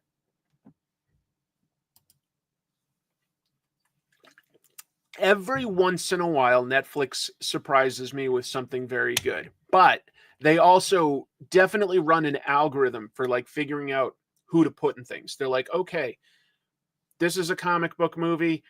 The algorithm tells us that like this director, this writer, and these stars are people that the audience wants for it. Who's available? Oh, James Wan directed Aquaman and Furious 7. What else did Justin Lin do then? I thought he did a superhero movie, but maybe I'm wrong. Maybe I did confuse him with James Wan. Because James Wan directed one of the Fast and Furious movies. Justin Lin did some other stuff, though. I don't know. Hidden Gems. I liked Old Guard. I think you're right that Old Guard 2 is coming out. Star Trek Beyond. Did he really? That was the one I liked the most out of the Star Trek reboot movies. Huh. The comic basically told a complete story, but because he's been alive for so long, there have also been like miniseries set at different points in the past in his history that like talk about like, how empires fall or certain like important characters have like, come across the Berserker. It's interesting. He's not like evil, but he's definitely not good either. Netflix shut down the idea of doing some original Black Mirror comics. So back in November of 24, I had talked about this in the news. Twisted Comics got the license to make comics based on the Netflix show Black Mirror. Sounded cool. I like Black Mirror. Black Mirror is generally pretty excellent. Hey, thank you, Steve. $2. Cha cha cha cha cha cha. I made $2 tonight. All right. Thank you. So they'd announced that. And then at Emerald City Comic Con, writer Neil Gibson, and Twisted Comics is his baby, he explained on a panel about this that it will be adaptations of existing episodes exclusively. Here's part of a quote from his panel. Originally, I was supposed to write my own brand new stories. And the contract was that they would own all the rights to that forever, which I thought was fine because I got to be part of the Black Mirror brand. People would discover me. It's cool. Then the CEO of Netflix got involved, and apparently this is one of their top brands globally. Maybe not in the US, but worldwide it is. And so he said, no, I don't want any new stories. Stick to the classics. I don't know why you're so worried about like a new story in a comic damaging your brand. I think that that's a little bit paranoid, honestly, versus like what you could potentially own. But it is what it is. I know I like Black Mirror. I don't need to reread it in a comic book form. Honestly, I don't need to reread it. If there ain't new stories, I ain't buying it. I know all the stories already and only liked about half of them as is. I liked more than half, but okay.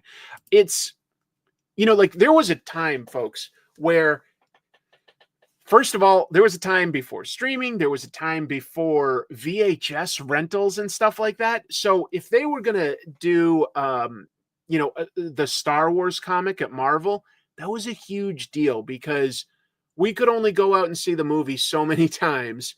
And if we wanted to experience that again, an adaptation with other news stories in between was a big, big deal. But we are in an era where everything is available on streaming somewhere if you're willing to pay.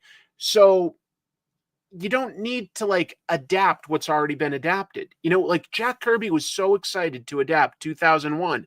And 2001 was not the most common movie to come across. So it was really exciting seeing Jack Kirby's take on that.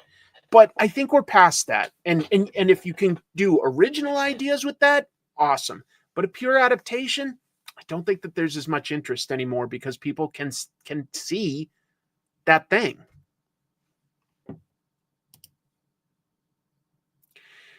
Comic-Con is going to launch an international edition of Comic-Con. So specifically, San Diego Comic-Con is expanding with an international spinoff that will be hosted this year in Malaga, Spain. I might be mispronouncing that city's name, but I think I got it right. Malaga, Spain.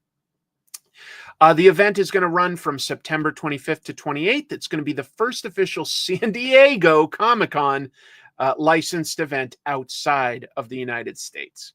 And it's worth mentioning that San Diego Comic-Con recently launched Comic-Con The Cruise, and they're already taking reservations for what they call Volume 2.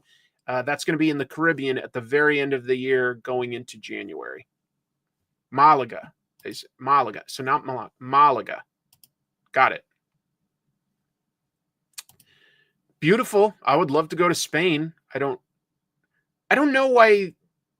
I don't know what the brand is there. I mean, I know that Comic-Con is the oldest convention. The San Diego Comic-Con started in 1970 and is still running. So it's the oldest still running convention. But I can almost understand branding the cruise that, but I can't quite understand putting it in another city and still calling it San Diego Comic-Con International. I don't know. I don't quite know what that is. That's all. Also, just to be clear, Comic-Con is a nonprofit. They can make money, but ideally they're supposed to be then reinvesting it at a certain point. So weird. Burying the pet project of the creator is more damaging to your working relationship with the showrunner. Rest in peace, Cat Burglar, and any chance of sequels. What was Cat Burglar? I don't know, Cat Burglar. Thanks for the super chat. I feel like I'm missing something. Oh, yeah. I mean, come on. There's a lot of creators that you could easily get on board if you're going to put them up in Spain.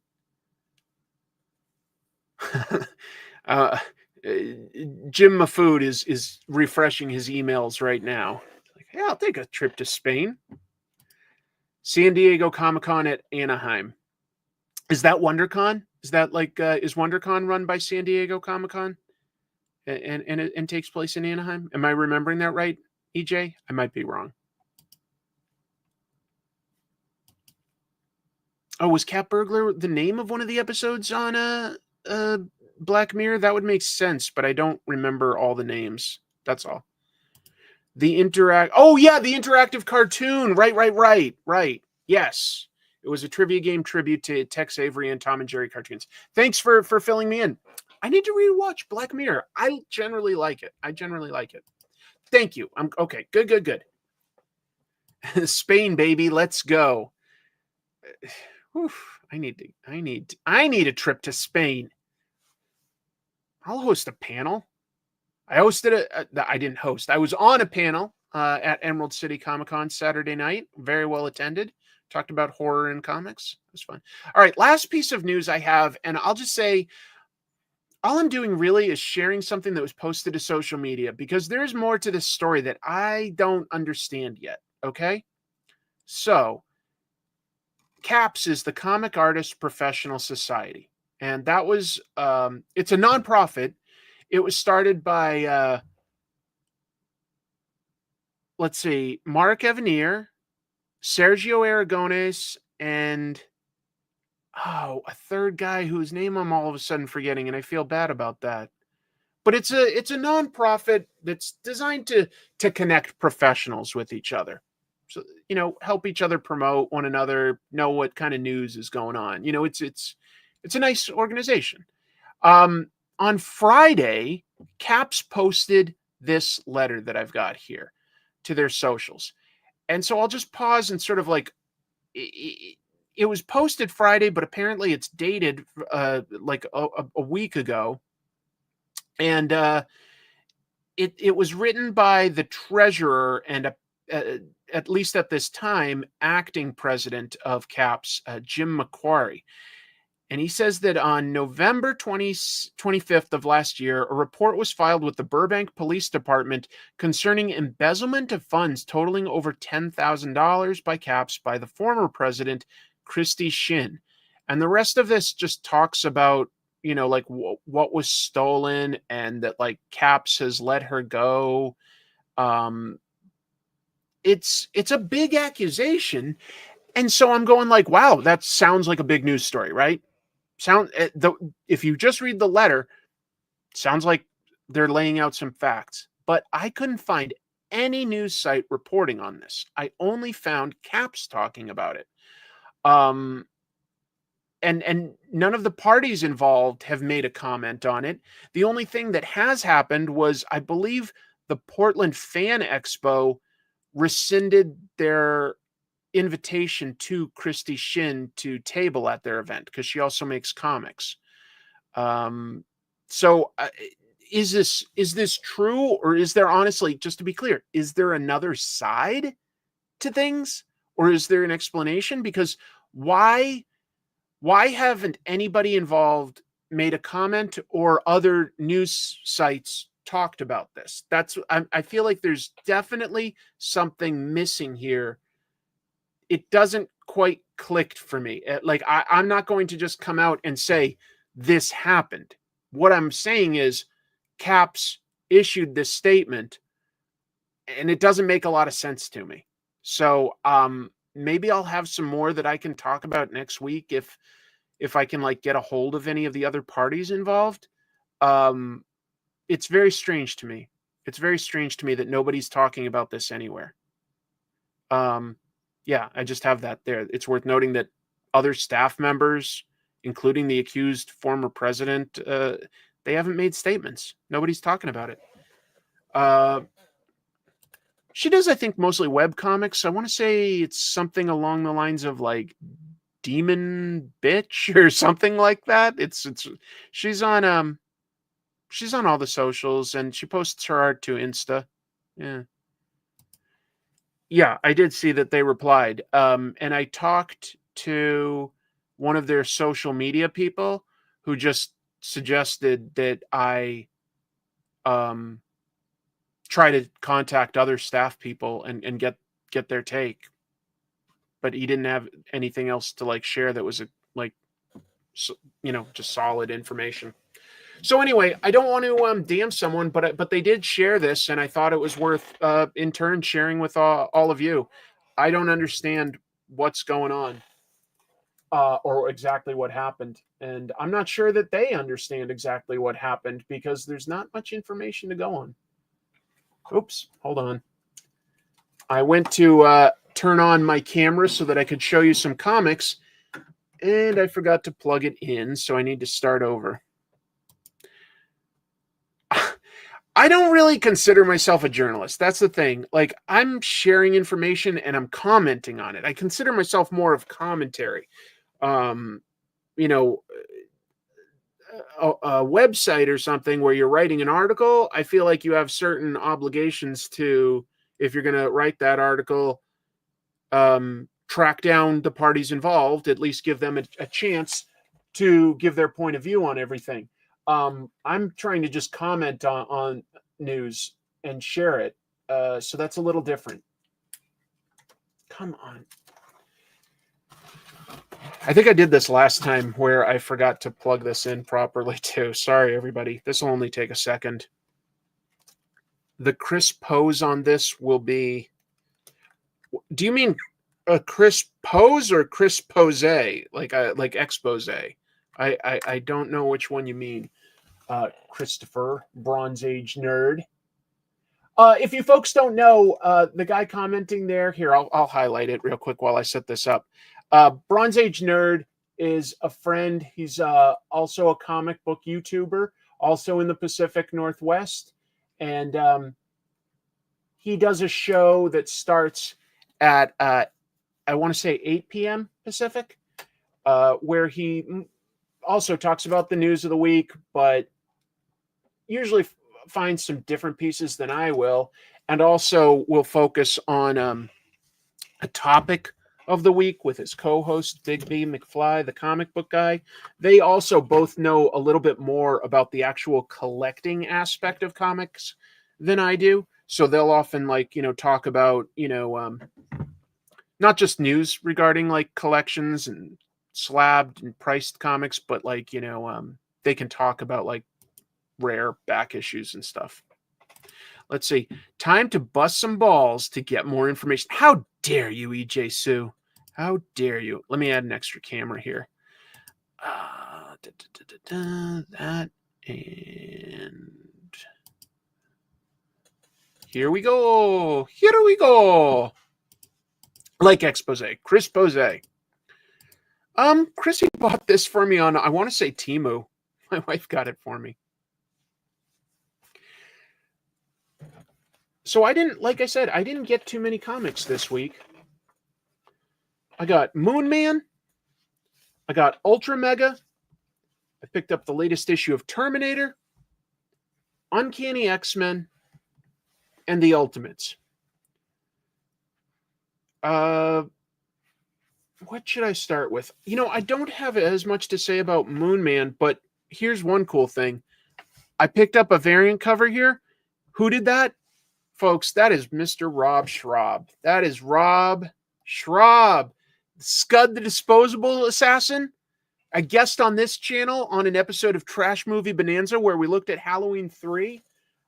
Huge fan of Rob. So that was really cool to see him do something comic book related again. Look at those exaggerated proportions. It definitely, if you know Scud and you see this, you're like, oh yeah. That's some Rob Schrab goodness. Love Rob Schrab. I did not know today was Mario Day. So this is the book written by Kid Cudi, Kyle Higgins. There's somebody else that works with them. Hold on. I want to give everybody credit if I'm going to mention two of the writers. There's a third writer. Joe Clark. And the art here by Federico Bertoni. I'll be honest, it's not quite for me. There were a couple areas where I had trouble telling exactly what was going on. I don't mind the stylization, and there were some things I liked. I liked how he drew this creepy vegetation in the shuttle bay. That would be weird. Like these astronauts, just regular astronauts, come to the back and there's this vegetation growing and they can't explain it. There's a lot of cool things like that. There's also a funny joke in here. Let me see if I can find it. So they've encountered something very strange that they cannot explain. And where was that? Oh, yeah. They're trying to explain what they've experienced. And this astronaut, Addison, says, it must have been a comet fragment, some weird space junk or something. One of the last SpaceX mishaps before Elon OD'd. All right. That got a laugh out of me. It's set in the near future. I didn't expect it. I was laughing. I just don't know where the story's going. This is like a flashback to show what kind of event Ramon went through, who was clearly the character based on Kid Cudi. But I feel like this is where the book should have started, and this is issue 7. I don't understand what this book is quite going for, to be honest. So far, it's felt like one really long origin story is all I can say. The character has a lot of threads to him. He's got like, a younger brother that he's taking care of. He's going up like against a very immoral corporation. But it's like, it's taking like 7 issues to explain who he is and what his powers are. And I just don't know where it's going, to be honest. I'm like, it feels like it's moving too slow, but then there's stuff happening every issue. I'm lost. I want to like it. There are parts of it that I like the big ideas behind it. I like the big ideas behind it.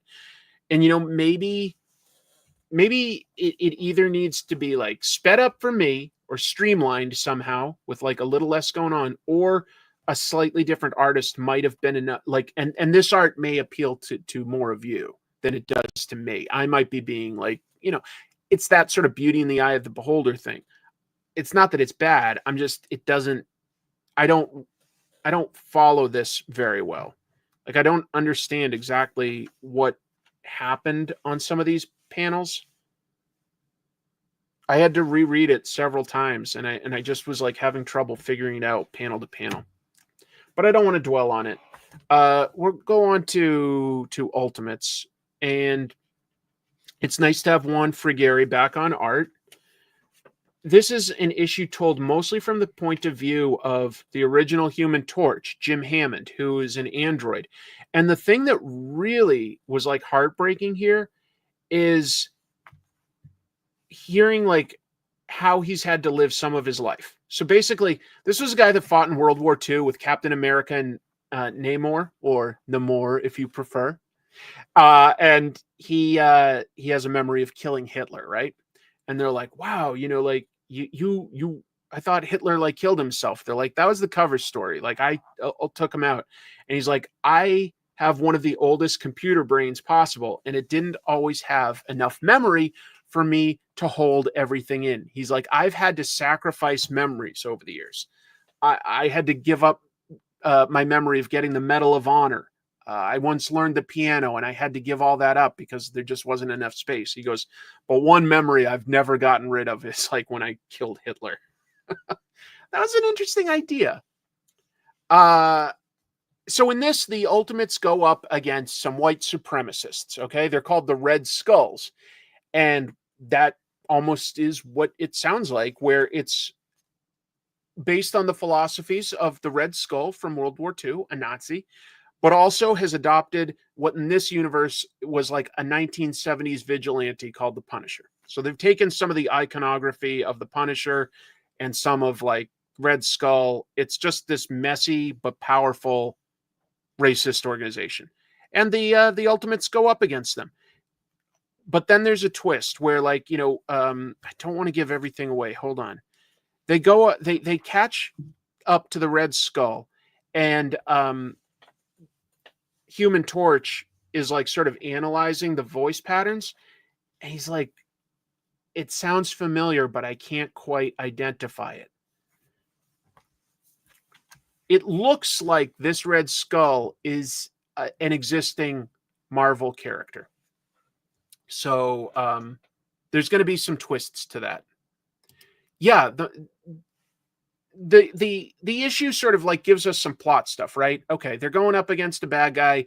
Ultimately, it's to get up against a new Red Skull. Okay, there's a new, or new to us, the reader. It's the Ultimates version of Red Skull. Okay, they set that up. They set up the background, and they go up against him. Okay, there's a big bad out there.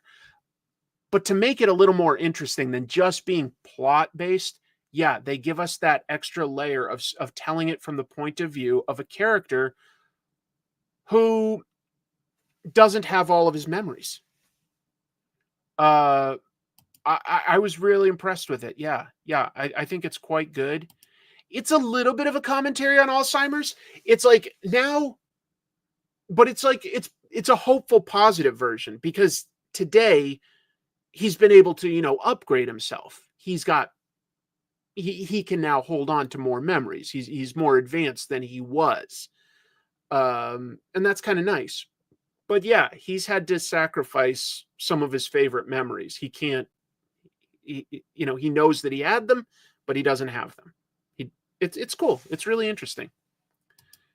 great meditation on the Punisher. I love the fact that they reappropriated the Punisher as Red Skull, them missing the point of the Punisher, kind of like real life. Punisher hates cops, crucial to origin.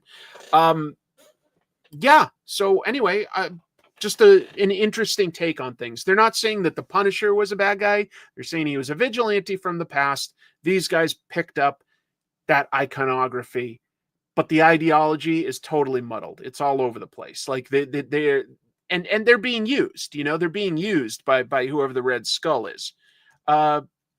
It shows that the team is starting to congeal. I want to say that, but they're coming together. They're coming together. And Human Torch, since it's from his point of view, he comments on some of these things. He comments on how each of these superheroes functions. He says, like, Wasp is a natural superhero, very confident, very capable. He's saying Ant-Man, a lot of power, but he second guesses himself. And he's like, in a war, that's going to get himself killed. And so he's very nervous about that. It just means that, like, they're able to treat this version of Hank Pym, Ant-Man, with the same sort of like doubts that the Avengers had about Hank when he was sort of going through his crazy Yellow Jacket period, but he's not evil. But his risk, he's still dangerous to the team because he's not stepping up and being confident with who he is. Yeah, Punisher makes a lot more sense, exactly, like being a character from the 70s, having just served in Vietnam. If we tie his origin to Vietnam at this point, we're talking about a guy in his like 80s. It doesn't make a lot of sense anymore, unfortunately, because it made a lot of sense, but it's a lot.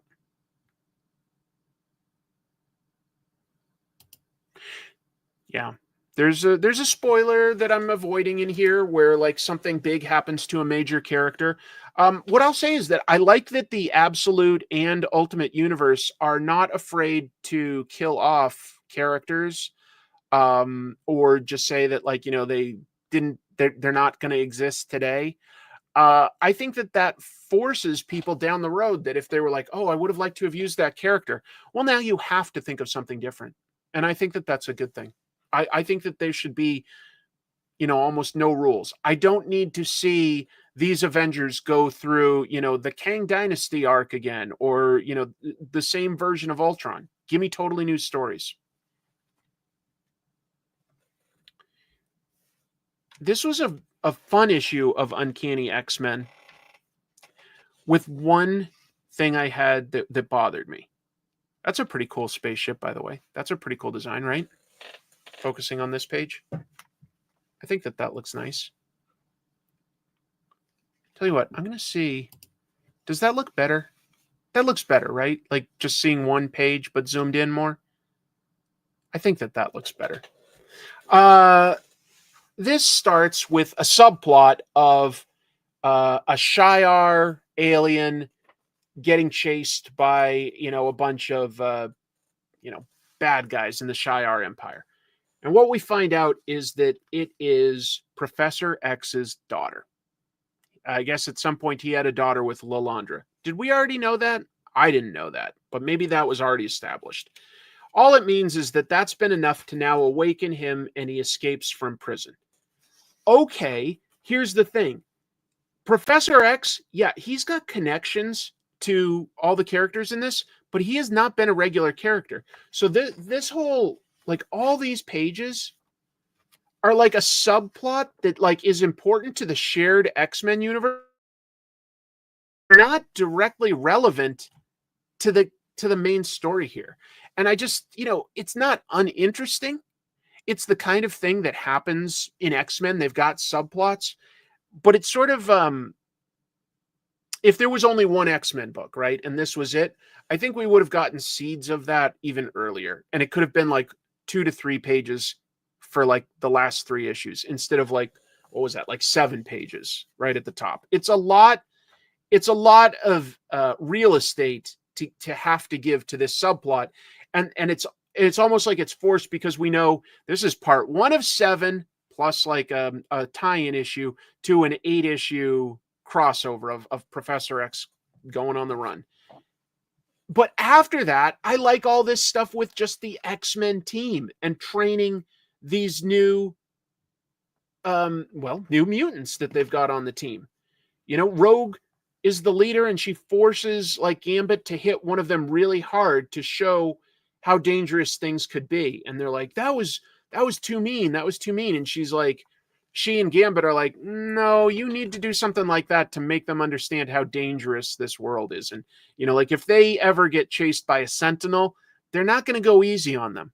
And I like a lot of that. I like a lot of the subplots and stuff that are related to people that work at the prison. I like the stuff that's going on with the main superheroes. But the stuff with Professor X feels a little bit forced in because it was just like a mandate that there had to be a crossover. I think Gail Simone integrates it as well as can be. I think that it's frustrating to me because I don't want to read all the X-Men books. So I'm probably never going to find out where that thread goes.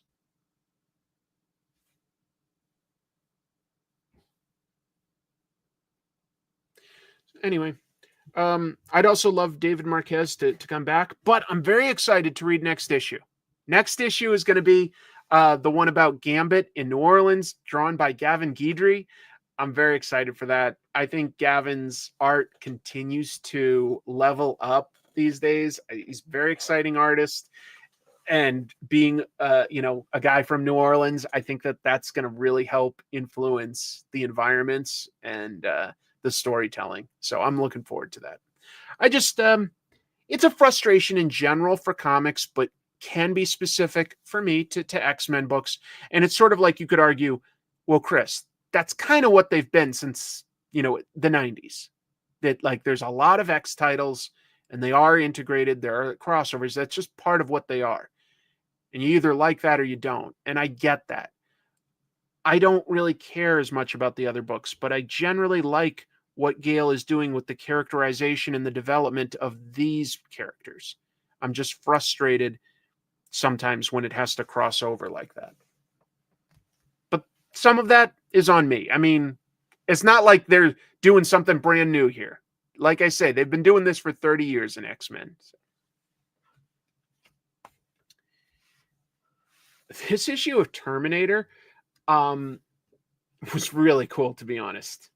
Declan Shalvey tells this story set in 1965 where a Terminator has been sent back and takes the place of an astronaut, okay?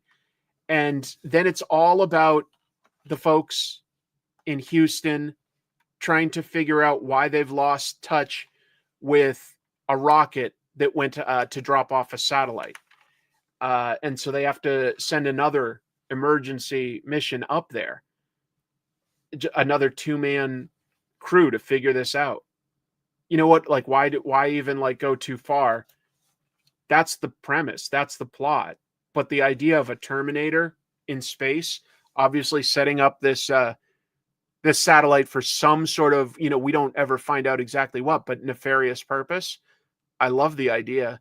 I didn't adore the art here, but it was more than serviceable. It was very readable. There were some great decisions with, in my opinion, the negative space where they'd have deep space. Instead of having stars, it is just cold and black. And it really does, I think, highlight just how alone and empty things are and how dangerous things are for us. So I like that. I like that quite a bit. And once the Terminator shows up, things get pretty crazy. I also think that this is a very clever cover that, at just a quick glance, yeah, it sort of emulates the rough idea of a Terminator with the red eyes and a little bit, just enough of something that's almost like a face. But it's really just a satellite with some rockets here. It's a clever little cover. It also uses negative space well. It's a good issue. The final thing I read this week was UltraMega. And I think this is the second to last issue of the run. James Herron just gives the most surreal experience to this. This is a book that's about aliens and kaiju and stuff. It has its own rules. It's an excuse for crazy environments, wild wildly creative designs for monsters, huge fights that go in strange directions, a weird mythology. I loved it. I loved it, to be honest. It didn't always make complete logical sense, and I didn't care because it moves at a really good pace. There's not a lot of dialogue, but what there is kind of each character has its own voice for sure. Very unique voices. And the art is just fun to look at in general. Even if you don't like the story, the art is just eye-catching and engaging and exciting. I find a lot of this really, really cool. It doesn't give me the same sort of emotional depths as some books, but it gives me a really cool experience, and it's not completely shallow. It's not just pinup action pages. There's a little more to it than that. So I really respect it. It's a lot to, at this point, issue 8, like, catch you up, because the mythology is pretty weird and deep. But there's a lot to like about it. Ultimately, I got to choose a book of the week these days. It's going to be between these two. These two are both good reads. Okay, here, let me focus on myself. UltraMega or Ultimates. This is more artistic and creative with the art. Okay, and this gives you, even though it's like an ongoing, this gives you a complete story in one issue with some interesting ideas, but it's, which do I connect more to? This one maybe emphasizes the writing a bit more, and this one maybe emphasizes the art a bit more.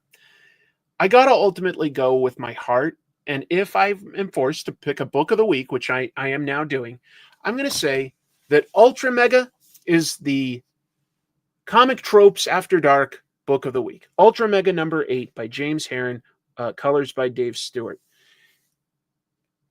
Sometimes something that like is an experience, and you'd go, well, is it telling as deep of a story, this, that, or the other? Maybe that's less important than does it give you a feeling? And it did guide me through some emotional ups and downs. So I felt like I ultimately like felt more when I was reading this. I realized that I was experiencing something, and I just sort of was like, oh, it's different, but I'm experiencing something. So I'm going to give it to this. But of course, I do want to say I highly recommend reading Ultimates. Even if superheroes aren't necessarily your thing, Ultimates is doing some really interesting stuff with storytelling. So some really fun comics out of a relatively small week for me. Relatively small week.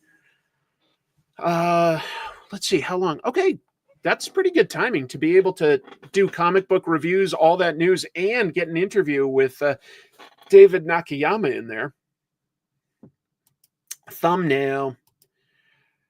James is one of the most badass artists in comics. His work is top-notch. He's something very special. Yeah, I can't always follow all the threads completely.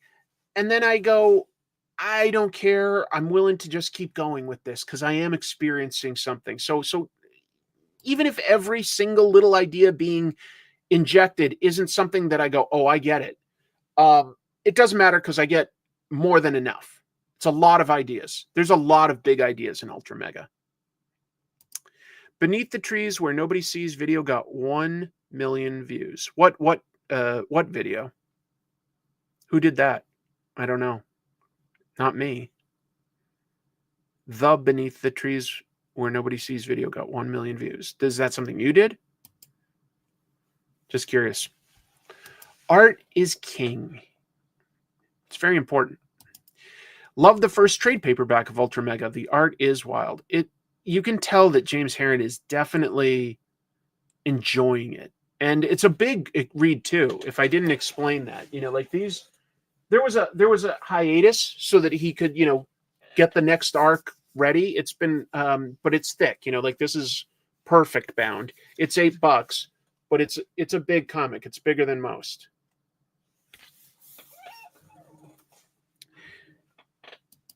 I try not to follow the the things that are popular, because I'm like, if I do that, you could end up disappointed. Like maybe the fact that it's already had 1 million views means that there is not an appetite for more. Sometimes there is, but sometimes that means that that appetite has been filled.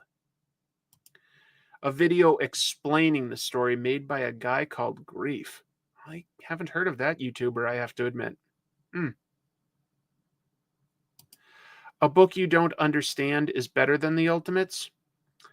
It's not that I don't understand it. I'm saying that there are ideas in it that I feel that I'm missing, but I'm getting more than enough. Like I get something amazing on every page. So maybe I didn't explain myself enough. I'm saying there are a lot of ideas to it. I definitely get the through line. I definitely feel that the characters are well represented. Like I was saying, the dialogue, each character speaks differently, has a different voice, and often is very funny. So I'm not saying that I'm reading it going, huh? That's not it. I'm saying that like, and I read it fast because it's very well paced action.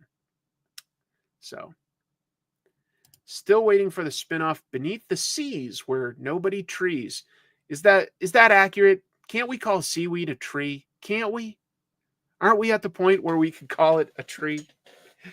But I guess I don't have anything else. I mean, I could like doodle that like, comic strip from last week, but it's not that it's the funniest thing in the world.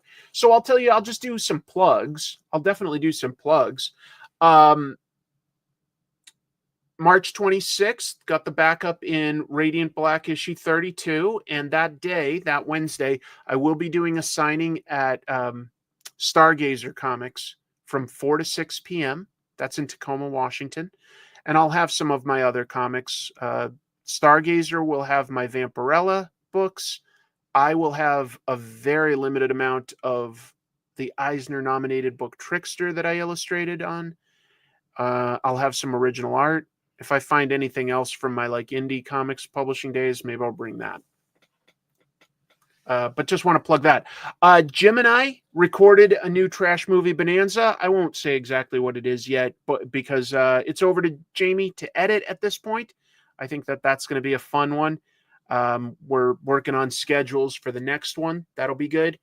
And I'd love to do a mini live stream at some point this week if I can carve out the time, because I'd love to talk about what happened this past weekend at Emerald City Comic Con. I had a great day. A long day, and literally my legs still hurt because it was a very long day with a lot of walking. But I met so many wonderful people, people that were tabling, people that were just, attendees. A lot of people gave me some comics that I'd love to at least flip through on screen. Very, very cool. It was a nice convention. I was a little disappointed with the main level for like exhibitors, stuff being sold. I'd say that the floor for Artist Alley and the various like sort of publishers and stuff, that was great. And I heard they had some fantastic people for like signings and autographs and pictures. That's not really my thing as much, so I don't follow that too much. Oh, that's so nice to hear, John. I walked past your table a couple times, and honestly, each time you had a bit of a line and you were like selling stuff. And I was like, I love saying hello to people. I don't want to interrupt a sale. I don't want to do that. So I wanted to say hello, and I'm sorry that I didn't. Just timing. But I'm glad to hear that it went well. I didn't. I took a break in the middle. I took a bio break in the middle. And if I needed to, I would have taken another. But 4 hours I can do. I made sure right before I started that I was good. Right in the middle, I took a break, made it. You know what? That's part of. So I was saying I was a little disappointed by what was on the exhibitor floor, and I would say this is very common with a lot of medium to big conventions right now. Not that many comic book vendors, just not that many. It's probably prohibitively expensive for most comic book stores to bother going to these conventions and selling their wares. There were a handful, and they were good, what they had. There was only one Fudge Pavilion there this time, not like 2 to 3. I did see at least 2 backpack places. There wasn't a lot of I was like going, you know what, I'd be ready to buy if I can find it. If I could find a cool sweatshirt or something like that, or a really good unique t-shirt, I was ready to buy, and I didn't see anything that cool. I would have been ready to potentially buy some sort of like import Japanese articulated action figure, you know, if they had something cool like that. I didn't see any action figures or anything that I really wanted. It was a lot of things like, you know, toy swords, custom Lego minifigs, just like lots of repeated stuff, mystery boxes. I don't want any of that. It's, if somebody does, good. I'm glad that that is at a convention for you.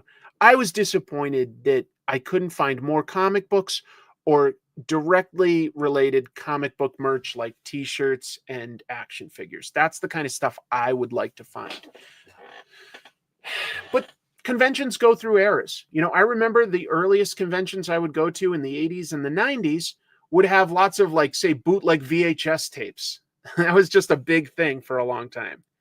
And now it's like Artist Alley gets full of lots of people that make prints, like a lot of people that make prints. And I would love to see more comics represented everywhere. That's what I want. That's part of why sometimes I like small press conventions, because it is going to be focused very strongly on the comics. And I still have a good time at like New York Comic Con, because while there's still a lot of that sort of, I'll call it junk, just because it's like, you know, stuff that fills it up. It's so big that there is still a lot of comics, an amazing cosplay. There's a lot to get out of that. I like that. You got a new Vampirella action figure from Frazetta Girls? What, at the convention or just in general? I'm also there for the comic book vendors, yeah. The mystery box thing is like, you're not going to get your money's worth, right? It's going to be like a $20 box, we'll say. It's probably a lot more than that. But you spend $20, and it's all stuff you could get at like Dollar Tree these days for like maybe $15 or $13. It's frustrating. That stuff's not good. My fave tables at conventions are handmade goods. Last time I got a Mega Man tea towel set. There is some clever stuff there, but I don't go to a Comic-Con for soap or barbecue sauce, which are both things that I saw at this convention. I don't go for T-Mobile. T-Mobile, I'm glad that you had, you know, space there. There was a guy that looked so bored and depressed selling insulated windows. And I turn to my friend and I go, who is that for? Like, who comes to a comic convention, sees the insulated windows and goes, you know, that is something I need to address. I'm going to take 30 to 40 minutes out of my day at a comic book convention to talk about what they can do for me with insulated windows. Insulated windows? We can't fill that. Like, you can't just give that space away to like a local comic book store. It doesn't make sense. Yeah, there was an insulated windows table. And I'm going like, God damn, you know, like I'll just take somebody that's like, you know, making a coloring book or something over that, because it's like closer to what I'm looking for. No, it was definitely not that, though. That's the thing. Like that, there was nothing. Oh yeah, I've seen hot tubs there. And I'm like, okay, maybe I guess the thinking is, hey, there are going to be so many thousands of people here that if even, you know, half of 1% stops to talk to me, I can drum up business. But are people like really taking your card and following up? Because my time at a Comic-Con is pretty valuable, you know?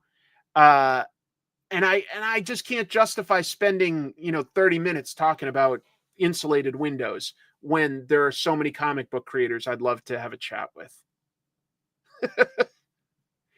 That's what I wonder. I'm like, does the convention center set that up? I really do not know. I really don't know. Because I have now gotten used to Comic Cons always having fudge booths, backpack stores, you know, like booths, and things like fake swords. Okay. I'm okay with that. To a degree. I'm like, fine, we can use fudge and backpacks. and we can pack our fudge and we can wave our little toy swords. I don't know. The convention center season pass, exactly. Yeah, they just let him in. They were like, oh, you were supposed to be here next week, but since you're here, we've got plenty of space. There's so much anime and manga stuff, but I'm okay with that too, because that's crossover, you know? I'd almost be okay if, like, instead of like T-Mobile and insulated windows and fudge, if it was like a video game company, I'd go, well, this is a comic convention, not a video game company, but at least there's more crossover there, right? It's weird. So I'm not trying to, it was honestly a good convention, first of all. It really was. It's just weird because there is a vacuum. A few less big name creators travel for conventions these days. And all the big publishers like Marvel, DC, Image, Dark Horse, they don't go anymore. And there was a great, like, they probably look at it and at the bottom line, they go, what do we spend on these pavilions and the staff and booking the space versus what do we get in return? It's probably very hard to calculate a definitive return on that investment. And since the pandemic, when they stopped doing it for a while, they were like, you know what? It isn't really affecting our bottom line, but it affects the convention experience.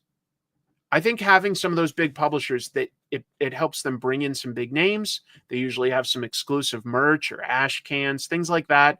The panels become a little more interesting because the bigger guests are there. There's an effect. And I think that conventions need to find a way to bring some big names back. This is strictly to purchase your next trash movie.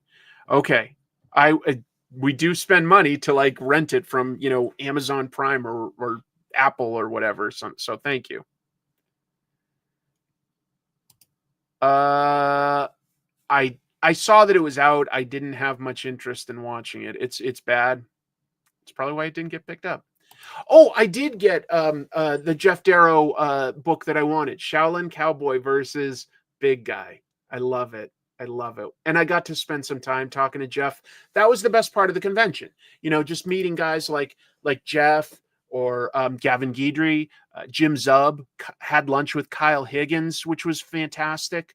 And met a bunch of new artists too that I hadn't seen before, and writers and stuff. So that was the best part of the convention. That was the best part. It was really, really nice. I've rambled a lot about the convention. I didn't expect to do that, but thank you for listening to me. It was fun talking to everybody. Thank you for the super chats and the witty comments. Let's see. Which movie is more likely to happen, Spawn or Goon? I'll say Spawn, but I'm not going to put money on it.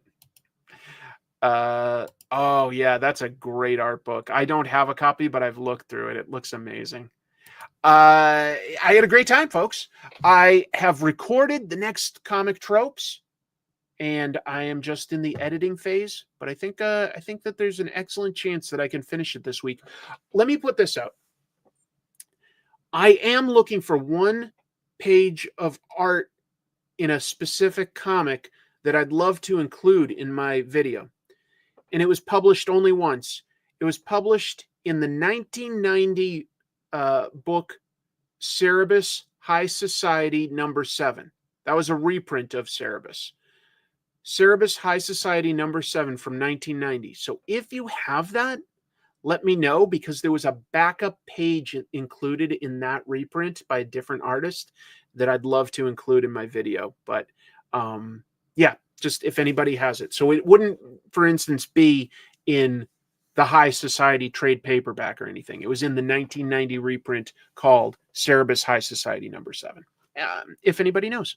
Thanks, everybody. I had a great time. Thank you to my guest, David Nakayama. Thank you to all of you in the chat. And thank you to everybody at home watching this as soon as it's archived. I'm going to now put some chapter breaks in so that you can jump around and find what you're looking for. Thanks, everybody. I'm looking forward to talking to you next week. And until then, keep reading comics. Boom. What am I thinking? You've earned it. Double salute. Double salute for you. Take care, everybody. Bye.